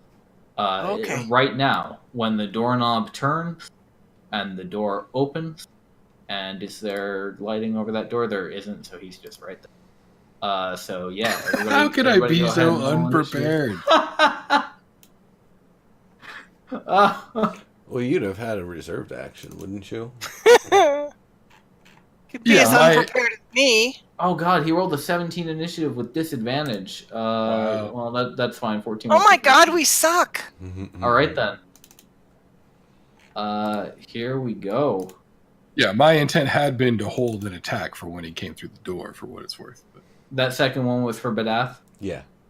Okay. You did not click Badath's token, Oh. so please roll one more time with his token selected. Sorry about that. Let me do We'll that. we'll just fix it. Well, I'll just take. Damn on those rolls, I swear. Okay. I guess that doesn't matter. Yeah. So sending. There we go. Nimbus should be. What is that? 5. Yeah. Yep. Got it. Okay, so the door swings open, the flameskull floats through, and then it just kind of sees you all, and its jaw drops open, and we are in initiative. Badath may do whatever he wants. Alright. Nimbus would probably try to psychically or otherwise notify Badath of a what's called the safety shot,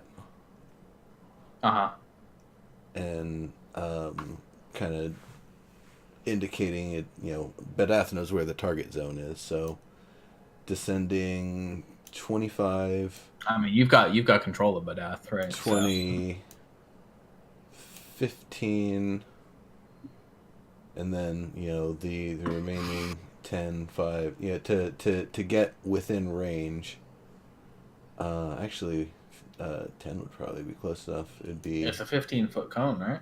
right, but and the element selected is lightning, by the way. Okie dokie. But the it being a 15-foot cone, the idea is that it's mostly going to be going this direction. So as a safety shot, it's only going to be going by and hitting the skull. It's obviously not hitting the skull full center. Yeah, that's quite trivial to accomplish. Okay, and I will roll. Yeah, just go ahead and roll the spell. Very nice. 12 damage. Do the dexterity saving throw. Okay, he does not have disadvantage. That and all. That's a fail. Whee! Alright, and then with remaining flight, basically returning to the same position because owls get a flight of freaking 60. Yes, they do. Okay, so it goes above the roof again, though? Yeah, above, not only above the roof, but, back up to a significant safety distance. Okay. Well, the flame skull kind of reels back for a second after being blasted by lightning, and then it flares to life and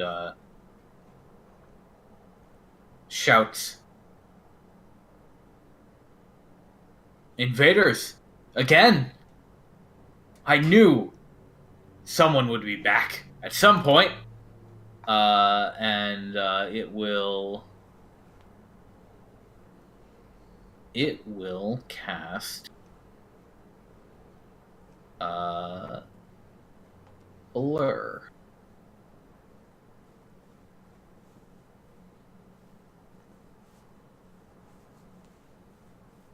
So it's going to cast that spell, and goes concentration, and then it flies out in this direction.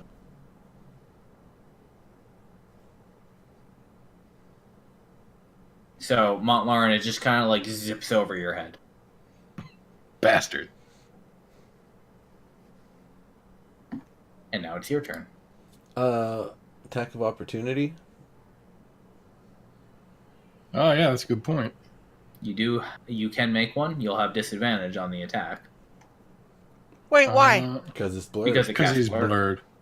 Oh, right. So okay. he's kind of looks like there's 2 or 3 of them all Drunk vision. shifted together. Yeah. Let's see. This is a 15 Nice. hit. A 15 still hits. Nice. So yeah, you managed to slash it on the way through, and Hold up. sure. Ah. Yeah, you can do that on an attack of opportunity, can't you? And this guy's undead. Wow, you so... get both?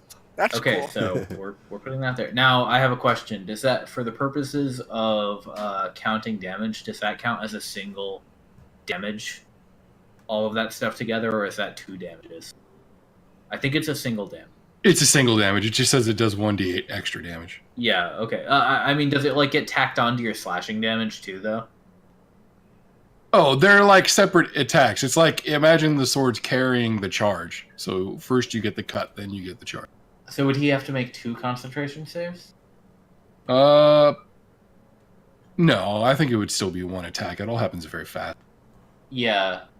Yeah, for the smite, that's probably how Oh I do yeah, it. yeah. I would say for the sake of a concentration, it seems like it would be a single hit. Singular hit, yeah. Okay, so that's, you can spend 1 spell slot to deal damage to the turret. Yeah, it doesn't say if it's like additional damage or anything. Yeah, I think it's all 1 attack. Okay, but that is a whole pile of damage, so that's, Very nice. Yeah, it's nice 18 damage there. Character sheet, Yeah. please.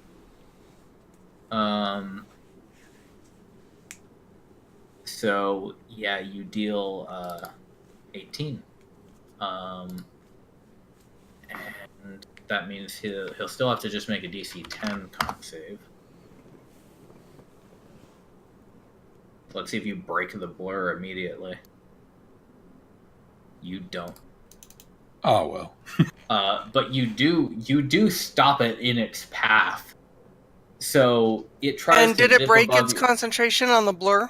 No, it got a 13 over 10. Okay. Yeah, we just didn't see the hole here. That's all. It tries to zip over your head, and you just kind of uppercut it, and it spins in midair, stops, turns to look at you, and you see the flames start to burn around it. Yeah, I'll just shrug. Okay, Nimbus, you're up.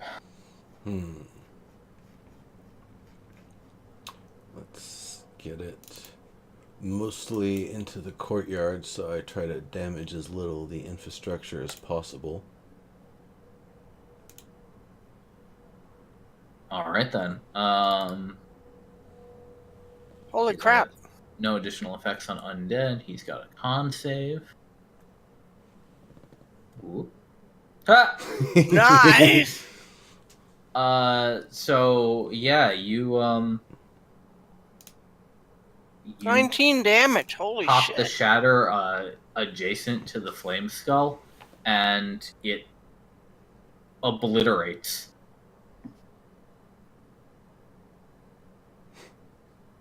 Well, that was a It's thing. Just it's dead now. It crumbles. It's dead for 30 minutes. All right. Well, that's that. Okay. It's time to use this holy water. Yep. We do ourselves the most harm by not unleashing our truest power against a single target as quickly as Yep. we can. And in this case, we did not. We unleashed our truest power as quickly as we could, and our foe fell with ease. Yes, you did. Wow. So Nimbus, you pop the vial, you sprinkle the holy water liberally over the pile of bone shards, and they sizzle and pop, and steam rises. You think it worked? Probably. Mhm. Fantastic. So do we know? Do we have a way to confirm that it is dead? You could hang out for a half hour. Okay, well, that may be what we have to do, but we need to confirm that it is dead. So we can clean this place up. Yeah, why don't we move these bits somewhere? Oh, Mont'larin, can't you detect undead? Oh, yeah. So, you don't detect any undead. Well, then it's dead. Excellent. Well, that was the biggest So threat. it's... But there's still these method rooms that we might need to clear out too. Yeah, I wouldn't call this place safe yet.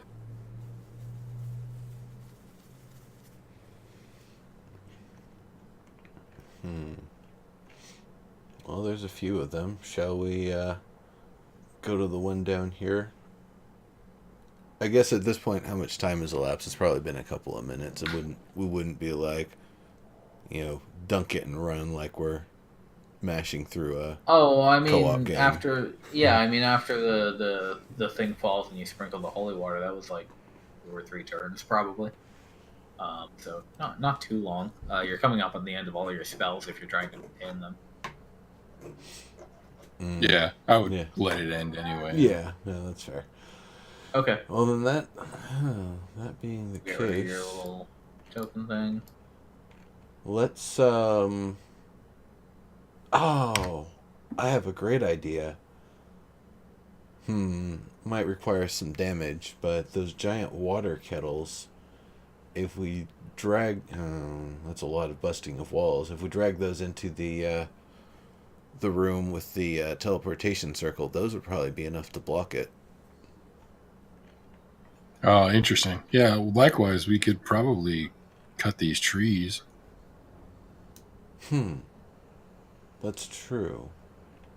That'd probably get through the door a little bit easier. Are we going to need Dex or Van to actually kill the teleportation circle? Well, we're not going to necessarily kill it. If we can figure out what's required to use it, it could be an invaluable asset for us to get resources from the Empire. Right. Likewise, if we can figure out how to replicate it, we could potentially literally build a fast travel system between our various locations. Yeah. Right, but none of us are warlocks. Well, No, our job is to just block it up for now so it's safe. Okay. academically, I understand the basics of it. I'm just a long way from really being able to control that level of intricacy. Dex does no teleportation circle. It's just expensive as hell to set one up. You have to cast it every day in the same spot for a year. Wow. But doesn't it only expend the resources at the end, the expensive ones? No, actually, you have to do that 25 gold every single day as well. You have to do the whole Good spell. God. Oh, holy crap. Yeah, well, that is Yeah. expensive. It's quite the feat to do it. Though, So keep in obviously, mind, making this Morioh character has been here for some time, even before you guys met him. yeah, the idea of building up Planes have needing loot. a magical fortress and then applying teleportation circles across all of its walls so that way somebody can't use disintegrate to destroy it is one of those weird sort of backdoor loop sort of things. Because you can make the instant castle or whatever, but someone with disintegrate can literally just one-shot it. But if you render disintegrate impossible to use because it doesn't work on a teleportation circle that's been completed, it's kind of a funny sort of thing. Okay, well, let's go through this into the next rooms and clear this crap out. That's a great idea. Let's. Do you want to go south first, north first?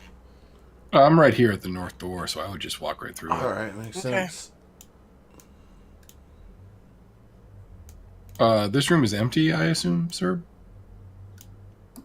That room, yes. I'm not getting light here. Not either. Are you? Oh yeah. Well, none of you are emitting light, I believe. Let me. Probably have Badath rock the lamp for a sec if needed.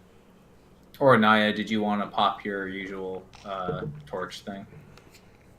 I could put it on whichever. Oh, right, one I you can do guys that. want. Yeah, I Okay, can see in the dark, so I don't really I'll put it care on either way. Naia so that we have something anyway. So there's the cantrip. Thank you. What's the range on that? It's not very big. It's 10 bright feet. light for 10, dim for another 10. Yeah, there you go. That should help. Okay, thank you. Yeah, Mont'larin, I didn't have this room to the left Mont'larin, open. you do have dim sight everywhere for 60 feet, so you're already set with. Yeah, I was going to say I can see just fine for what it's worth. Yeah. What is and- this room to the left? Is this like... So there's a stone bench along the walls, and in the middle is a brazier full of charcoal. It's a sauna. It's a I believe it's where the steam mephits are summoned, either a Right, okay. focus or Right. where they're actually residing. I like the sauna idea, though, better. I think both are simultaneously true. Yeah, there you go. Okay, so if we need charcoal, though, that's good to know that we know a resource. Yeah, and if there are no steam methods in there, that's even better. Right. How about in the water room just north of it? Right, going north. Yeah. So first of all, the pools of water that are on this map are not present anymore. They have long since evaporated, and the water in the cauldrons is low and stagnant. Creeping into the room, you don't see any creatures of elemental. I guess if I used detect magic and did a little walk around, I would be able to detect where elementals are, right? I don't know if detect magic detects elementals. I mean, first of all, you have to see it. So I guess if they were like in a puddle or whatever, you might be able to detect them. But I don't know if it actually if they would actually have an aura, because they're just creatures that are from another plane. Right, they're not creatures of magic so much as creatures of that element. Yeah.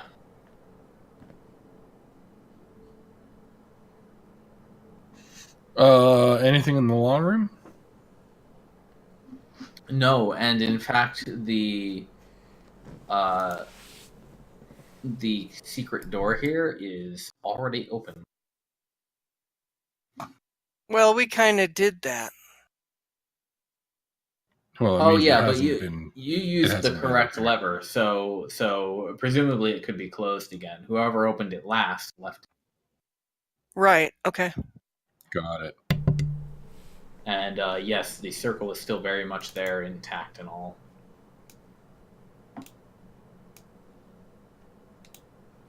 All right. What about this room to the west of the long hall? Are there this was like crates or something, if I recall? What was in here?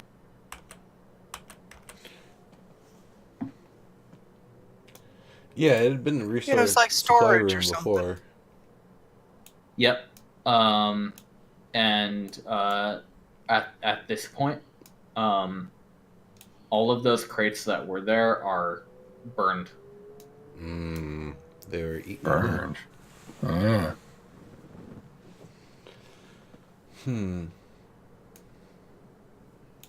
Same with the stuff in the this room. Correct. The chest or whatever. Yeah. All burned. Morioh's bedroom. Morioh's bedroom is mostly intact. Huh. All right then. The door was securely closed, and the window. Well, Naia, you can kind of jump through that because we broke the window last time. Right. The window was in fact repaired. We'll just say it's still repaired, and you didn't actually walk through it. Yeah. And then the chest of drawers or whatever it is here. Any new contents there, or the closet? Nothing that you didn't see last time.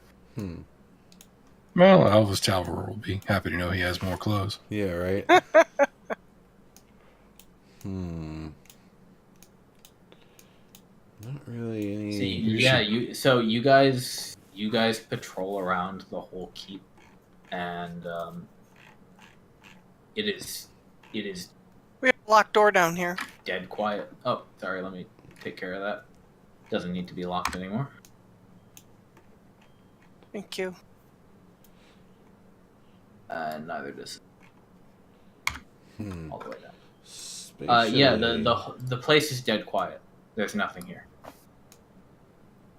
Okay, so Well- this is a really great opportunity for us to claim this for the commission and clear it out, do whatever we have to do to close off that teleportation circle, and really claim it for the commission. Yep. And let them do whatever they need to do. This is a great place for crafting, NPCs. This is awesome. Yeah, so how do we want to block that portal? Are you magic types aware of any like special constraints, or can we just literally cover it with stuff? I'm pretty sure it can't actually be used just so long as it's covered in voluminous stuff. So if we have an axe around, the tree idea, it's not a bad one. Though there is something that kind of perplexes me. We see the shape of the room, and we see the shape of the rooms around it. There's a couple of these kind of triangular spaces here that I wonder if there's a hidden wall or if they're actually completely solid. Oh, you think there might be like a hidden closet? It's or true. something? It's like, what is this? Did this need to be so insulated that it has several deep, thick walls, or is it hiding something? You can certainly make a perception check. Anyone who's looking can go ahead and do that.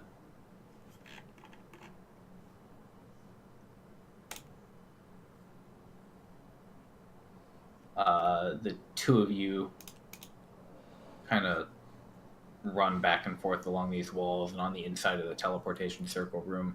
Unfortunately, you don't find anything that seems like a gap or doorway or outline or anything like that. No acoustic differences knocking on the different parts of the wall. No, it seems quite solid. How about doing the same thing from this hallway?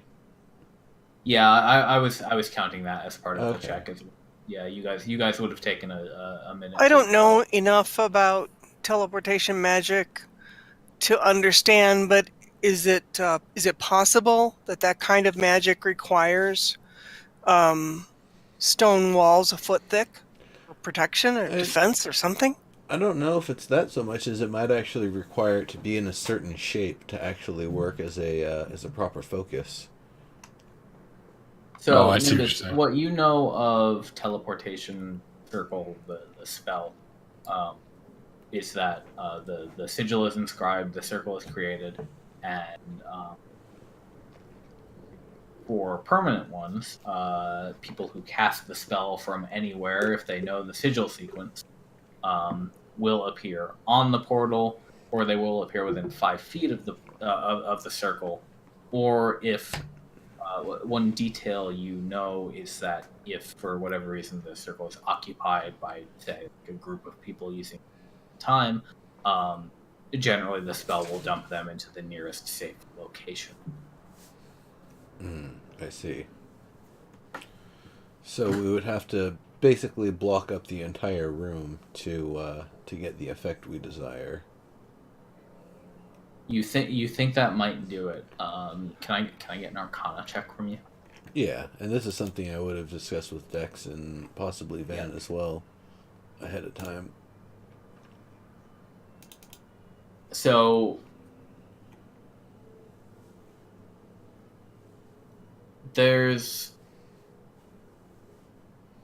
sort of a thing to it where, like, if you were to, say, put a wooden box on a teleport circle and stack up a few of those and fill up like a 20 by 20 room with those, and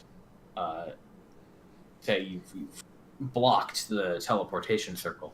One wooden crate would do that? If you had a bunch, and if you set up a whole bunch of them in a big square, Okay. that wouldn't really actually block the magic. But you know that a lot of the time, the things that will block, like scrying magic, so thick, like multiple feet of stone. Obviously, lead. If you had lead, you don't. But enough material will completely block scrying magic, and there's sort of a similar philosophy here, where if you can completely block every bit of the teleportation circle, somebody who casts a spell basically gets a disconnected signal when they try to use it on that sigil sequence. Okay, so they don't teleport into the inside of some crate. Right. They just can't teleport. Okay. So Well, I like that part. effectively the answer is you would have to fill the room top to bottom with some sort of junk or rubble. The whole room, huh? Yep. And that should do it. There doesn't seem to be enough of that here, is there? Not really. Close, but not the whole thing. Oh, maybe somebody had a shovel. Huh. If we... Could we fill it with water? If we have a source of water, that would be And if you can make enough. it watertight. Actually, though, I don't know if that counts as occupied. Somebody who teleports to a circle filled with water might just end up in a pool of water. I was just thinking, because presumably, like, you know, underwater species probably use this kind of magic too. Yeah. Yeah, but it's also got a bunch of, like, debris and stuff. Maybe not so much. So, as opposed to just closing off the room, Well, I don't think we have enough stuff to. It's I don't think we have enough stuff to fill that entire room, floor to ceiling. We could use what's available. Get the tree. The trees in the courtyard have been destroyed or no? Have they all been eaten? They're husks. Okay. Now I wanna backtrack to when we originally discussed this, because I know this was several months ago. But do you remember the specifics of what we went over when we were figuring out what to do with the teleport circle? And how No. to block / destroy it? Nope. Did we not have a conversation about it? I don't remember the conversation. Is what I don't think so, We might because have- we weren't in any kind of a position to do that. Okay. Let's see.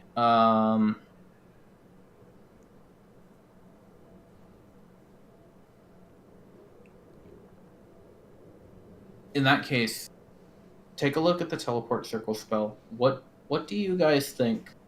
Well, okay. The goal here is that you still want to use the circle, though, right? If possible, but if possible. not if possible. I mean, it's got to be like we can control it. If we can't, then forget it. That's my opinion. Right. So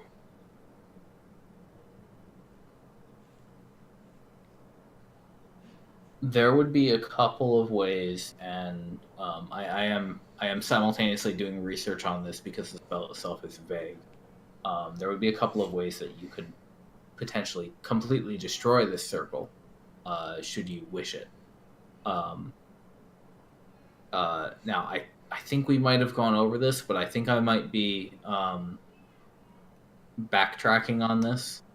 But from what I'm seeing now, the two key components of the teleport circle are that it's a permanent spell effect in place in space-time, and it is a physical either chalk, but in this case literally carved into the floor, sequence of runes.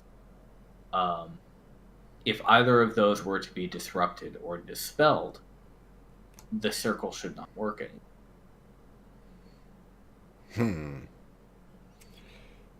If it were to be replaced, would it work again, or would it need to be recast?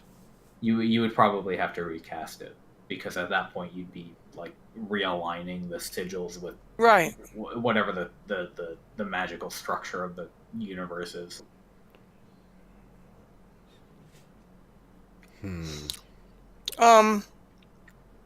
I can appreciate the intellectual curiosity and desire to keep this thing open. It's also like strategically very useful for the mission. It could be very useful. It also could be a huge source of information about other realms and things like that. But from the perspective of we want to use this location in a safe manner, that circle needs to go. What would it take to activate it? Yeah. So the trick with teleportation circles, they are destination points, not actually entryways. Anybody who can cast the teleport circle spell or the higher level teleport spell, if they know a sigil sequence, they can go to the one that they know. So this is a landing point for anybody who knows that spell and knows the sigil sequence. And none of us do. The sigil sequence is for the people in the party who know that stuff. You guys have already taken it down. I believe Amber Green took a drawing of the whole thing. And he did. He gave it to the commission, so you do have the sigil sequence available to you. But obviously, Morioh also had the sigil sequence. Whatever means he had of casting teleport or teleport circle, he was able to use this clearly. And if your assumptions are correct and somebody else made this for him, then obviously that person, should they still exist, would know this. Exactly. Assuming you didn't just find it out here in the wilderness already made.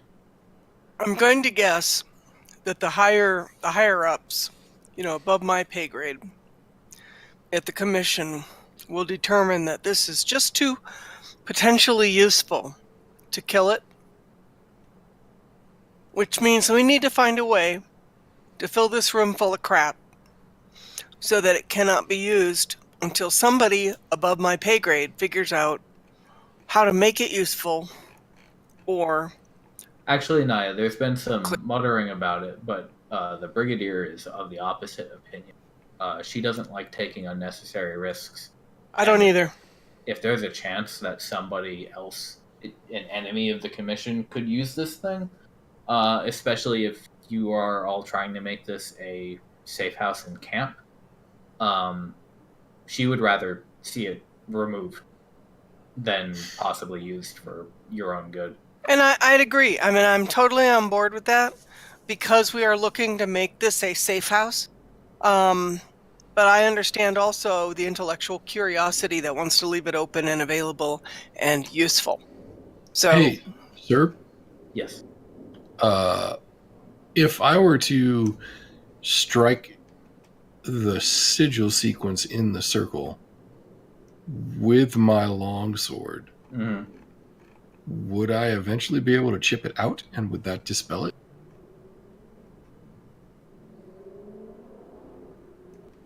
You might damage your sword a little bit, but you imagine it. If you consider the sword a pickaxe, it'll have roughly the same effect. Okay, so we in theory have it within our power to destroy this thing. Yeah, oh no, I didn't doubt that at all. Of course we can destroy it. Well, if I it's mean- only a destination, then maybe we ought to. I might be able to use this spell. But I would have to have a rest in order to prepare that spell to be used. Oh, okay, that's interesting. Well, it does only make it difficult terrain if it's looser. Right, and I don't think this is loose earth, is it? Yeah, it's a stone tiled floor. Okay. Does anybody have acid? Oh yeah, couldn't you dragon's breath it with acid? You can only dragon's breath it. I can only dragon's breath it with cold ice, but I could shatter it with thunder. Or... I mean, there's a lot of ways to destroy it. I don't know if you guys have too much in the way of stone destruction spells. No. Yeah, acid was the only thing that really I came don't- to mind. I have like divine smite and stuff, but I don't think that's going to apply here. I don't think your spiral Well, power can break it through. could. Stone I mean, warfare. any kind of paladin skills against undead and warlock type of spells could have an effect. Yeah, But- most of my stuff is phase fiends and undead only, though. Well, let me keep looking through my stuff. Yeah, let me take a look at what you guys have got as well. Location to permanent teleportation. You don't have. Well, Hallow wouldn't do a damn thing either.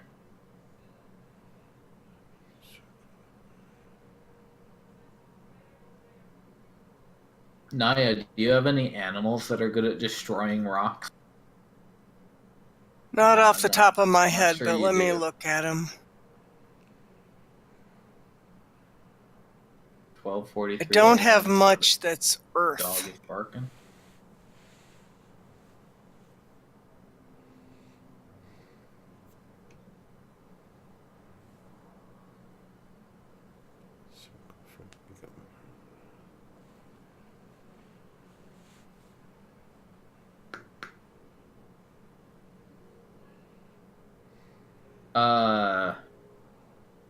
Know a couple of you guys have some daggers. You could probably like Chip it away.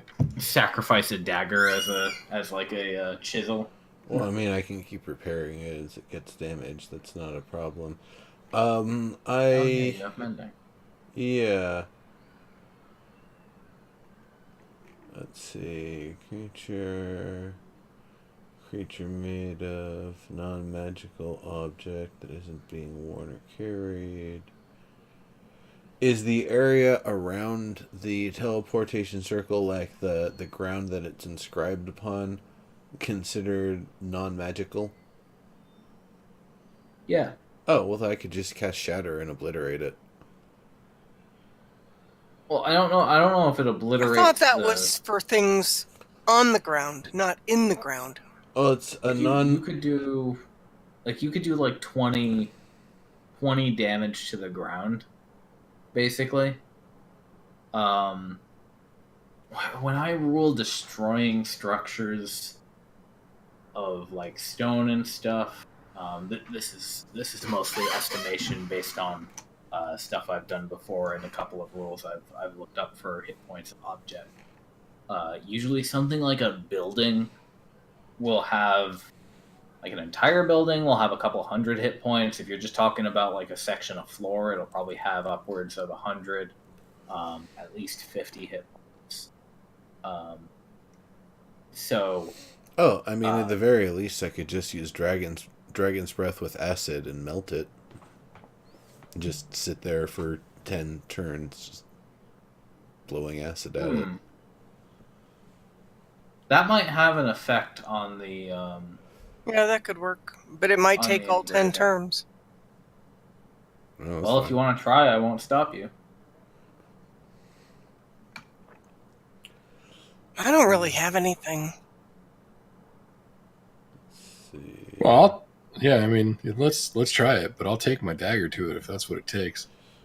Well, if nothing else, acid should help make it brittle, so it should be easier to break up afterward. Alright, well, let's give it a shot. Just go ahead and roll that 10 times. 2,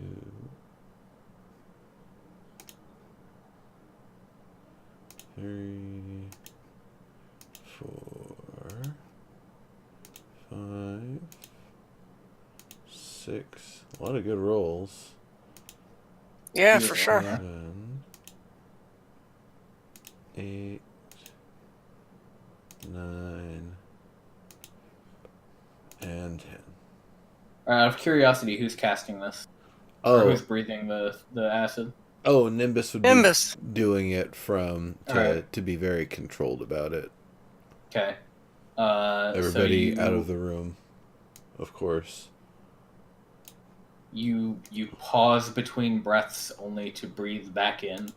And, I don't breathe. What are you talking about? I generate my own air. It is just a literally continuous exhale for a stream. minute straight. Yeah. Okay. Bleh. So you exhale for a minute straight, and I would say the force of that effort does in fact melt and warp a lot of because this is engraved, so there's a lot of like thin lines of stone in between the letters and everything. So it warps and bends that and melts. Is it enough to make it not the same thing that it was? Make an Arcana check, Nimbus, once you're done. What I'm looking at is this teleportation circle is effectively an address. Yeah. If we've changed the address enough, it won't work. Nice roll, Nimbus. Thank you. You would consider this a sigil sequence that you could decipher if you looked at it in person, but no longer is the thing that it was. I see. So we've permanently altered it, but it still we've changed its address. You've changed its address to something that is not real in terms of this. I like. Naia approves. Yeah, maybe that's all we need to do. They're not runes anymore. You could reverse engineer it if you wanted to. Nobody is coming here by surprise. Yeah, you've destroyed the teleport circle. All right. Well, that's great. Thank you, Nimbus, for doing that. I'm sure it took quite a lot. Now, is that a spell or is that a cantrip? Oh no, that's a spell. That's So how were you able to run that 10 times? Oh, it lasts for a minute. Yeah. Yep.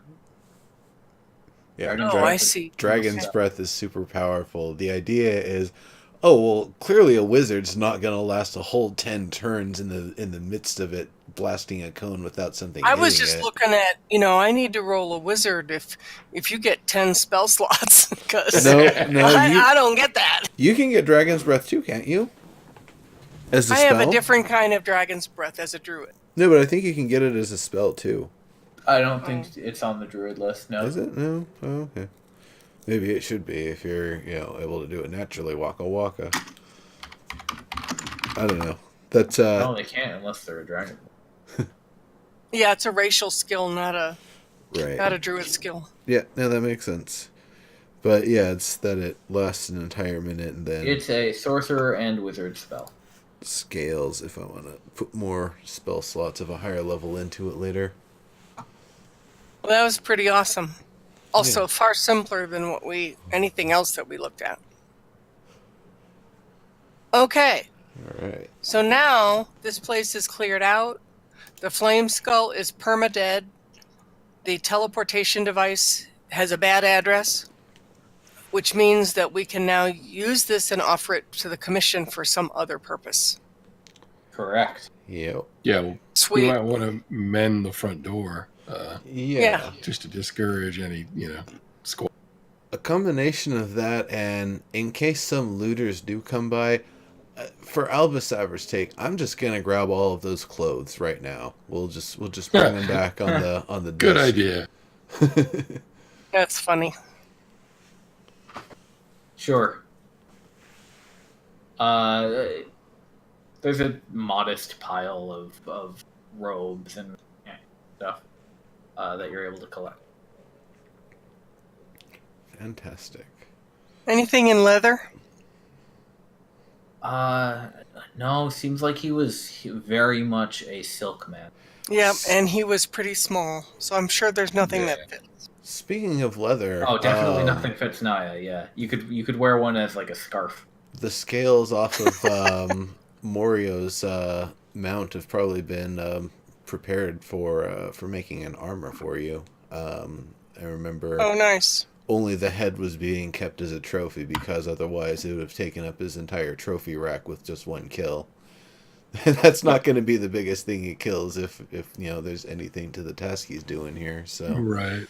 I think we can work with something because I've kind of been experimenting with an idea of having stone rings kind of assembled by splitting them in half, and then I would be able to repair them. It'd be a slow process initially to make it, but to make essentially like a stone chainmail backing to go along with it. Wow. It might be a bit heavy, but Yeah. still a concept. Obviously I haven't been back, and we've been working with the language stuff, but it's a project I'm interested in once we do go back, which I figure we probably should, considering the good news we have to report. Right. Right? Well, I'm really excited about being able to turn this over to the commission and saying, there you go. You're good to go. Yeah. All right. Job done. Yep. Let's Yeah. do it. We're gonna warp you guys right back home. All right. Okay. Assuming you don't go anywhere else. Assuming you don't report back to grandmother. Nah. No, it would be. I do want to know. I need though, to spend since- time with grandmother, but it doesn't have to be this trip. Since Sure. we were there when it clicked over to spring, did she plant the blight seed? She did. She says it'll probably take about a month to grow. Oh, fantastic. It might be that if she's got an excess of those, they could be an additional force helping patrol Morioh's place. Yep.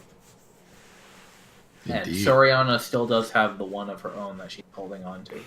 Right, and I'm almost wondering if it would be easier just to have grandmother raise that, and then pass it back to Soriana, if that's the sort of thing that could be done, or if it has to be done local to where they're going to be loyal.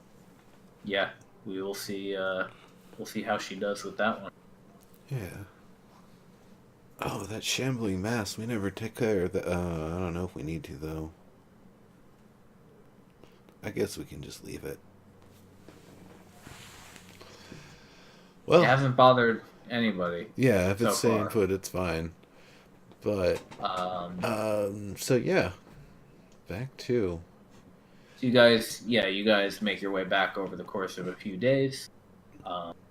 You know the route fairly well by now. And you all roll into Fort Maricus. Nimbus, you throw all those clothes at Alvis Taver's bed. He'll get them when he gets back from wherever he is. Yeah. and you can find the Brigadier. She's actually helping. She's helping move some stuff into the building where the right had been set up previously. Yeah, I was gonna say you changed the layout of this place. It's the same as last time, I think. The latest new addition is Maisie's. Yeah, but I thought Dex was in the lower left, and the Brigadier was one up from there. Nope. No? Dex was always right. Upper right. Oh, I'm mistaken then. Naia's going to make her way over to the stable. She wants to check on Clark. She checks on him fairly frequently. Okay. Yeah, actually, potential with the right to actually get Clark made a proper harness and saddle and everything is coming up. Cool. That person should be here That would make him happy. very He soon. wants to be useful. I mean, he feels like he should be.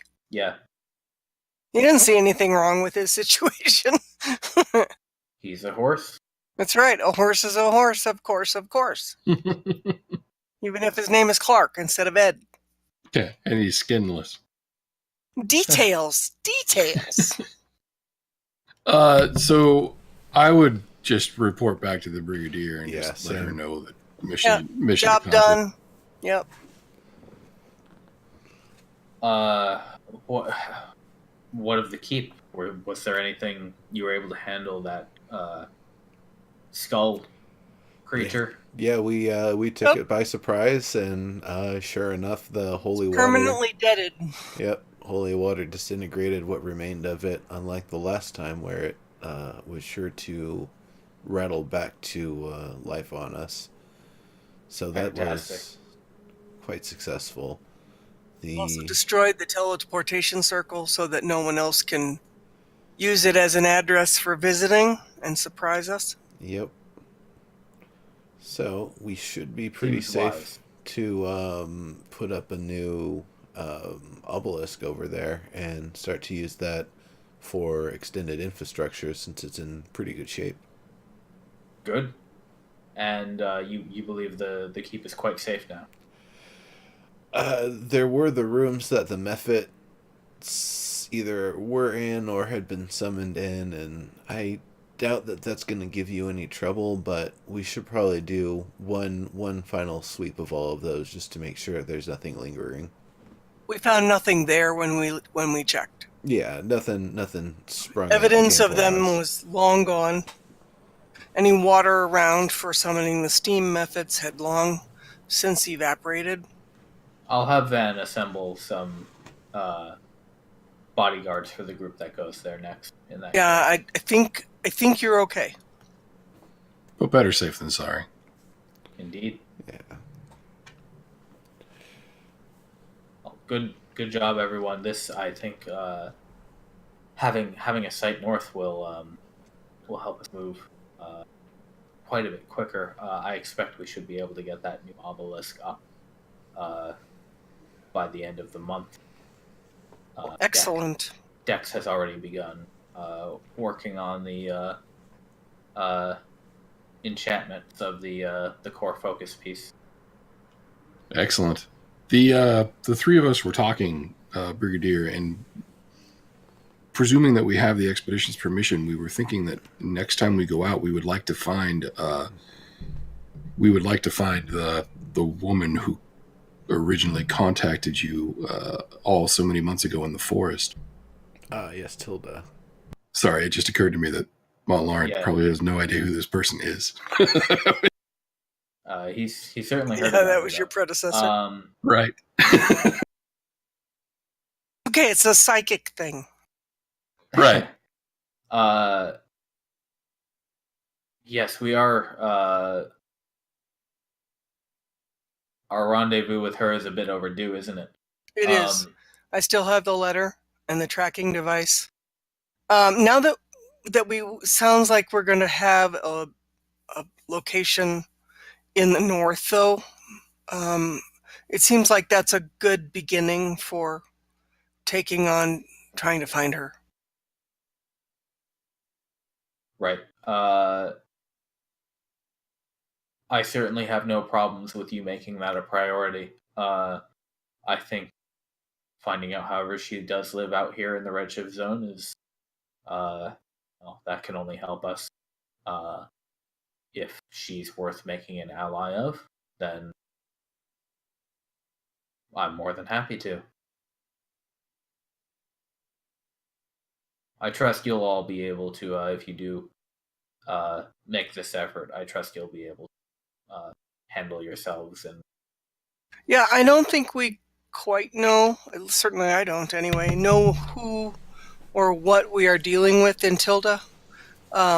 But if she has information that's useful to the Commission and to us as adventurers and expeditionists, I think it's worth exploring to figure out what that is. Somehow she is able to survive the Redshift without harm. That's useful information as we go about setting up obelisks. Yeah, she was quite friendly when we first interacted with her, and leaving a note to try to have us meet her, it definitely is it's a nice gesture. I do think we should follow up, and well, I feel there's about a 90% chance that she is indeed a sincerely friendly local who would be able to help us. I've had this slight suspicion the entire time that she was actually some sort of nefarious spider witch who was trying to lead us into a trap. I've had similar thoughts, Nimbus. I So I there wouldn't could be some danger here. wouldn't entirely lower our guard in her midst, at least until we've fully confirmed her personality here. But being able to learn how somebody is able to survive out here, whether we have to fight our way about, getting home afterward, or I think it's worth finding out. if she's just going to Because tell if us. there's another Yeah. way to do this besides creating obelisks, then we need to know what that is. It's mostly the ability to navigate while the redshift is going. If we can find a way to do that, then we're in good shape. But Right. if we can't do that, then, our best bet is just going to be staying where we know it's safe. And I have to imagine the goblins have found some place that perhaps is mostly safe most of the time. I mean, we haven't seen any evidence of any shifting affecting them. indeed, we have not. But they also don't stray far, so they may have a keener sense of what is safe for them where. Could it also be that the magic of the redshift just doesn't affect goblins? Could be. I mean, Which would be a good thing to know definitively.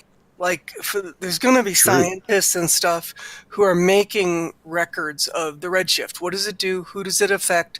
Who is immune? All those things. If goblins are immune, that's a thing to know.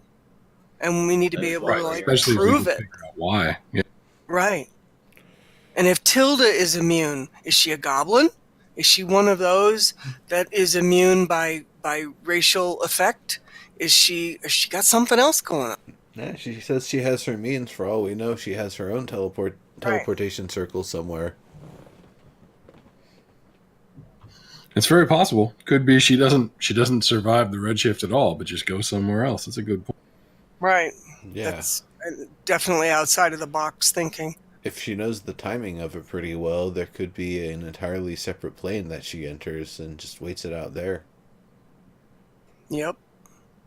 Which, raises the question of what exactly is Tilda? Right. And really, that's why we need to find Right. out. It is.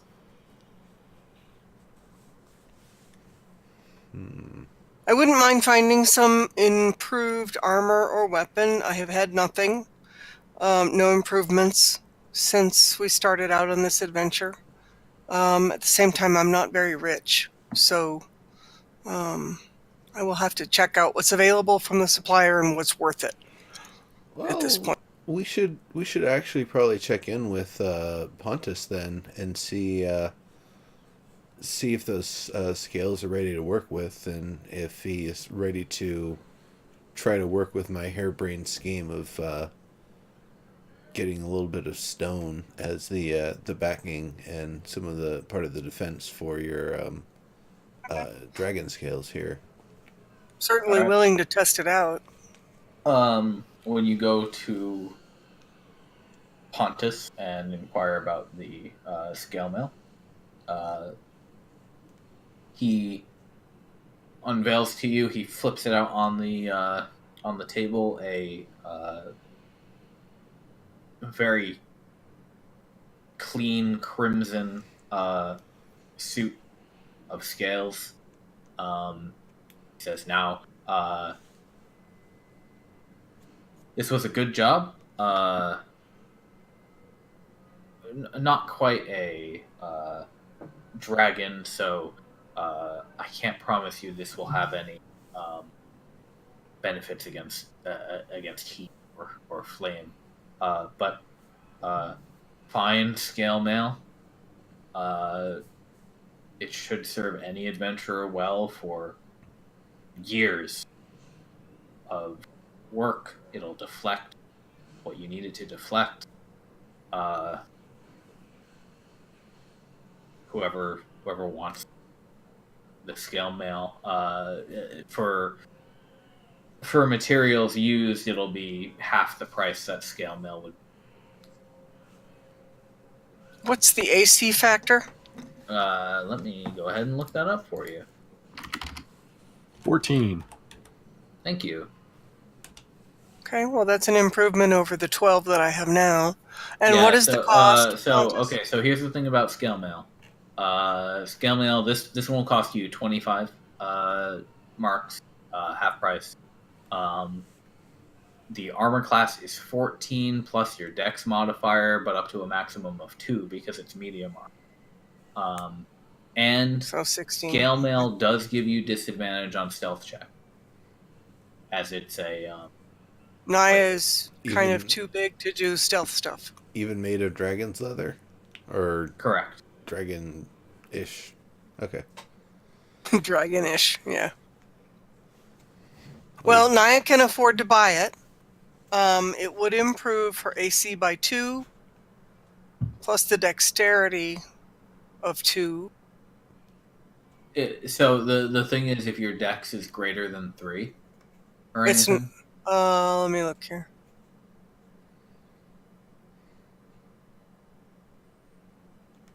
No, dex is only 1. oh, okay. Then yeah, medium armor is quite good for you. But yeah, Well, that's about all she can wear. Besides, she can wear light and medium. That's it. yeah.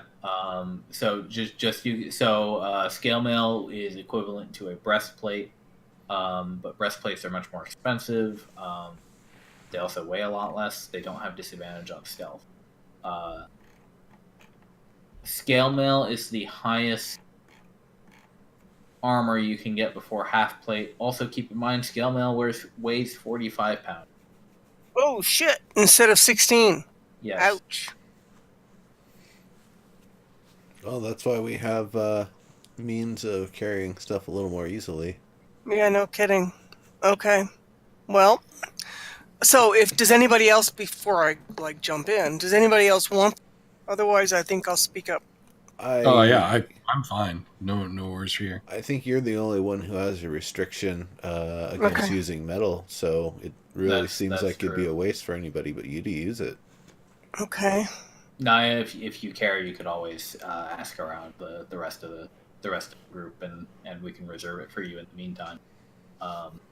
Okay. But Well, I You can do have afford to first give dibs, him so- give him the marks, so I'll take 25 marks out of my stuff, and Okay. tell me what I need to add. So if you go to the compendium and look up scale mail, it should just be in there under items, regular scale mail. Yeah, in theory, you should just be able to drag it onto your character sheet. Yep, and you can delete your previous armor. And yes. I was just saying, as long as we're at the armor smith, I'd like to kick 20 marks into the fund to upgrade the armor. Sure thing.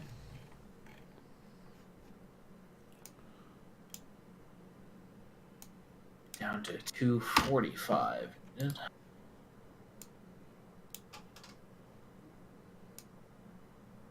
It is 1 a.m. and there is a dog barking. Somebody needs to be a better owner.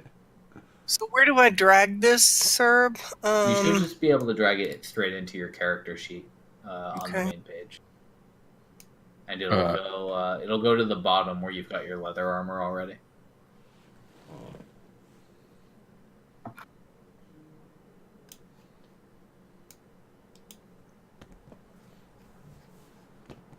You pulled dragon scale mail. You should just pull regular scale.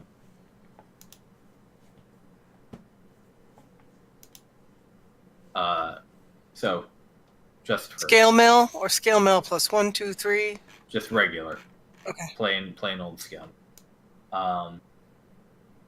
When you get this, when you make the purchase, Pontus will essentially kidnap you for the rest of the day to take your measurements and get the mail all fitted for you.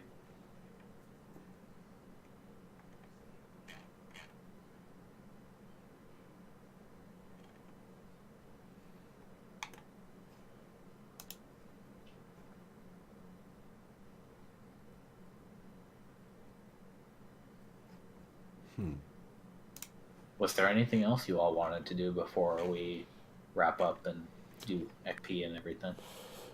I think I'm good, honestly. Yeah, I think the next project I was looking at, let's see, Shield's Abjuration. Oh, and if you tell Pontus about that stone mail thing, he's down. Cool. Sturb, I that's- can't get the scale mail to drag over. Let me give it a shot. Thank you.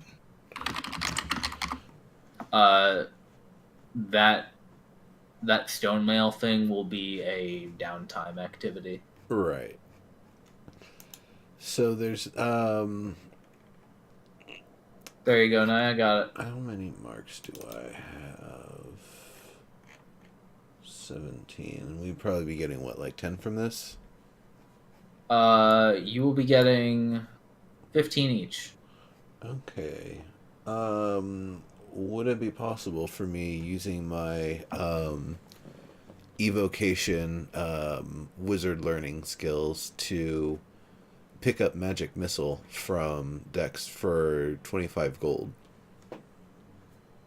Basically just to kind of copy it from him. Learn it from Didn't him. you have magic missile already? No, I Who don't. had magic missile? No, I don't. I have ice knife, which I've realized is it's okay, but I could have sworn Yeah, it's somebody in better the party than had nothing, magic but- missile already. Well, whatever. Yeah. Dex will sit down with you over tea and help you get the inks all right.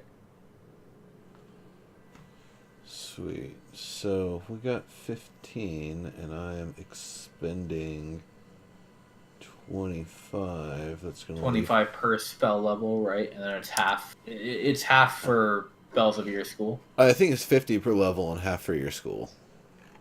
Oh, okay. Yeah, You're right. Fucking expensive. It is. Yay, first upgrade. Thank you, Serb. That worked. Cool. You are the you're a tanky druid now. Now I do have to make a change to your skills. Oh wait, it did it for me already. So you'll notice if you let me get out of edit mode. If you click the stealth skill, you will automatically have disadvantage from now, as long as you're wearing that armor. Okay, cool. That works. Yep. The way that has it, if you go into edit mode, there's little drop downs next to each skill, next to the proficiency spot, and it says like disadvantage or advantage permanently for all of them. So it's just auto applied to that. Okay, well, that works. I mean, she's so big that stealth was never really an option. I guess if you wanted to be stealthy, you could always turn into a cat. Right. You know, if I wanna be stealthy, I'll go turn into something else. Yeah, that's fair. And if you really want to be stealthy, you've also got Pass Without Trace that you could always turn on. Right. I'd have to enable that. So I will be around, I think, tomorrow afternoon, and I'll be around Sunday afternoon if you want to take an hour or two and go through all my spells to make sure they function correctly. Whoops, not that spell. Wrong. Okay, sure. Yeah, that'll be a good idea. Just And, ping me. Because we and keep Nim- talking about it, but we don't do I it. know. Okay, yeah. Don't let me forget this weekend if Sunday rolls around and I haven't done it yet. Tell me. Nimbus, by the way. Since we're not rolling real d4s, so it doesn't have to be as exciting, we're gonna go ahead and use the standard rule that you roll the d4 one time for magic missile per cast. Okay. So I think that's the way the Roll20 stuff does it by default, so you don't have to change it or anything. Yeah, let's see what happens. So it'll be it'll be 1d4 plus 1, and then you just multiply that by however many darts. That's Okay, weird that can it we doesn't do have the XP? +1. I'm really hoping What? that is enough XP to level Oh up. wait, yeah, that didn't add the plus y. I'll fix it. Yeah, go ahead and add a dart deals 1d4 plus 1. Okay, yeah. So it should be plus 1 on all of them. Yeah. And then yeah, you just say however many darts do 5 damage or whatever. 2 to 5 damage. Let's try it again. Good. Yep. It works.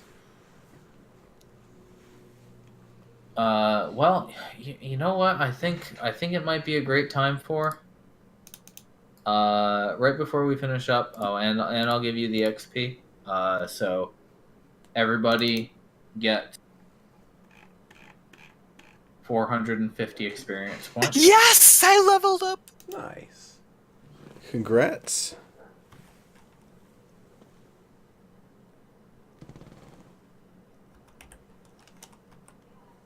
Nice. Level Yeah, 4 I'll druid. probably level next time we play. Nice.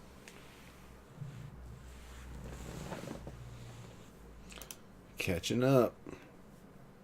And let's see, so I've got You said 450, right? 450, Yep. yep. Sweet. And it's cumulative, so don't reset it or anything.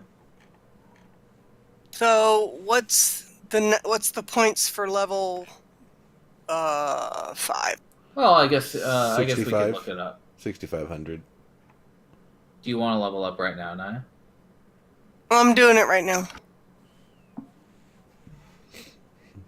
Let me look up what you get. I think it's just an ASI for you. Oh wait, you also get a wild shape improvement. Yep, you get one more cantrip. You Yeah. get another 2nd level spell slot, so that's good. You have 3 now. Oh yeah, that's right. You can get swimmers now. Yeah, level 4. Yes, you can. Yep.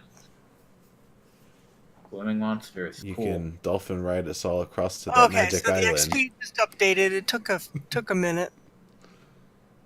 Yeah.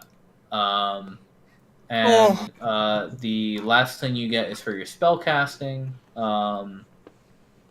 You get how many? You can prepare.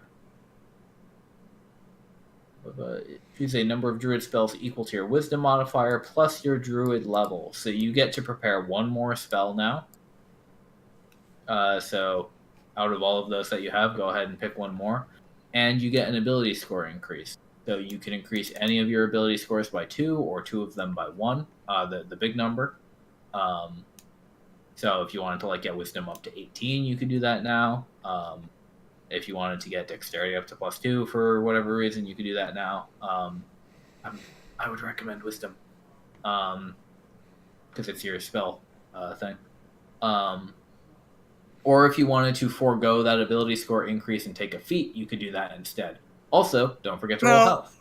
We went to 18. Oh, nope, didn't. It didn't. Oh, there it did. Yep, it did. So actually, that means you get to prepare 2 more spells because it's your wisdom modifier as well. Okay, and then I need to do what? Oh, I have to roll something for HP. Yep. Yep, Just so you can- hit die roll. Just hit the hit dice button, and we'll see what you get. That'll increase your maximum. Get something good. But you have 17 AC now, so it doesn't you don't need that much health. 4? That's not great. Plus whatever your Constitution bonus is. No, that's with con. Oh. So it's 27 plus 4? Yep. So you have 31 max HP now. Low roll, but it happens. Oh, I see. It was a 2. Yeah. Yep.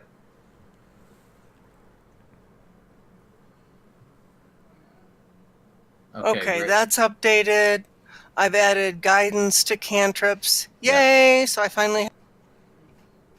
Good. Guidance is great. And then, just make sure for your prepared spells... So I have 4 level 1s and 3 level 2s. That's nice.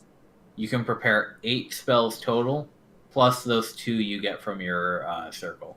So 10 spells. And so 10 I can spells, prepare but 2 2 of more. them have to be those 2 special ones. Yeah. Right. Okay. Cool. Wow. There you go. That's a nice upgrade.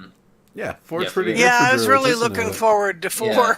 And then 5 is going to be a good one for everybody. Fighters get more hits. Casters cantrips level up. It's pretty big. Oh, and proficiency goes up at 6, doesn't it? I think it goes up at 5th, right? No, it goes up at 6th. And then that's kind of nasty because that's also when I get the cantrips that save for half damage. Yep. Okay, then. Oh, yeah, I get extra attack at 5th. Nice. Yeah, thank you, man. Yeah, fun stuff. Glad to keep making progress in the campaign here. I'm really liking the way that you've been kind of changing things up to accommodate the different group sizes and kind of push the tasks along in different ways.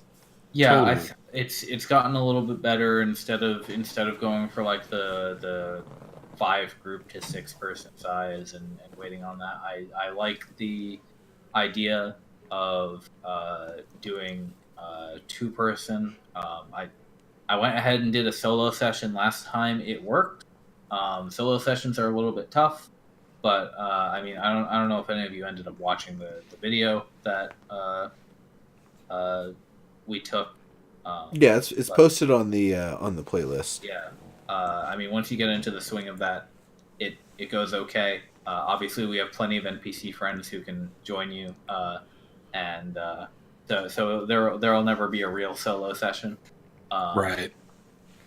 And getting to design some things for you guys to do that aren't. I don't necessarily have to design all of them to accommodate up to 4 or 5 players is great. I can give you things that are a lot simpler. So, I imagine that's a lot more work for you, but I certainly appreciate it. I think it's less work. I had a lot of times where I struggled to keep things interesting by trying to both keep things interesting and keep it balanced by making it potentially work for 2 people and make it work for 5 people. That's hard to do. I would much rather have 5 quests available and have 2 of them for a full group of 4 or 5 and 2 of them for a couple of people. Right. That's a lot easier for me to figure out. And then I just have to tell you what the difficulties are so that you don't go get bored or get destroyed. Yeah, or blunder into something terrible. Yeah, exactly. Yeah, and don't anybody watching and the rest of the group playing and us here, like, just keep in mind the fact that we just rolled this flameskull was a combination of really good rolls, and yeah, for sure. Those were quite good rolls. Yes, and the fact that Nimbus and is kind of rolls. cheats. And, well, it wasn't exactly a cheat, also but, you guys, but he also, the flameskull also rolled lousy. It did, but like the ability to turn myself into effectively 2 level 3 plus spellcasters at once, being able to split it with my familiar, it's a little ridiculous. So like it was fun to be able to use that strategy finally. yeah, But a completely different group of 3 would have had a different experience. The opportunity to go supernova on it didn't hurt at all either. any single foe will fall in about one round to a party of 3 or 4 people who are fully rested from a long rest. Right. Able to alpha strike it. Yeah, exactly. There's That's no attrition. that's why dungeons exist. Totally. Exactly. Cool. Okay. So we'll see who signs up for next time. Feel free to sign up for whichever next one. I'm gonna be at PAX 2 weeks, so that game won't happen. Gotcha. But Yep. hopefully, Well, have fun at PAX. Yeah. yeah. I think it's really cool that you're going to PAX to play D&D. Totally. I mean, most people go to PAX for all the other stuff, but you're going to PAX we're there primarily for 4 days, so with D&D, and I love it. It's 4 days of walking around the convention center. So at some point you have a lot of time, and these are people who I play D&D with them frequently. Irenaeus is part of the group, so we rarely get the chance to meet up in person. I don't have a tabletop D&D game going on right now because I don't have enough people nearby that I can organize for it. That's right. So, I remember that. So getting to do a big one at a convention is a great time for it. That's pretty cool. Plus, I know you love to do the art stuff and all the details. It's high level. So I get to finally run. We're running at level 10 right now. I'm going to level them up after this. So we get to do some actual high level play. I've only ever run a game that's gone up to about level 12, and that was when it fizzled out. That's a long campaign. It was a long campaign. Yeah, it was like 2.5 years. I mean, accounting for the fact that we missed maybe like half a year total and skipped games. But we went for quite a long time. We completed 2.5 story arcs. We were in the middle of a mini campaign to get back to the main plot. I had some thoughts about how it was going to end, but it was probably going to go on for like another year. As for Redshift, I'm hoping we can clear this campaign by 2020, and I'm expecting we'll probably finish it up around 14th level or so, maybe lower.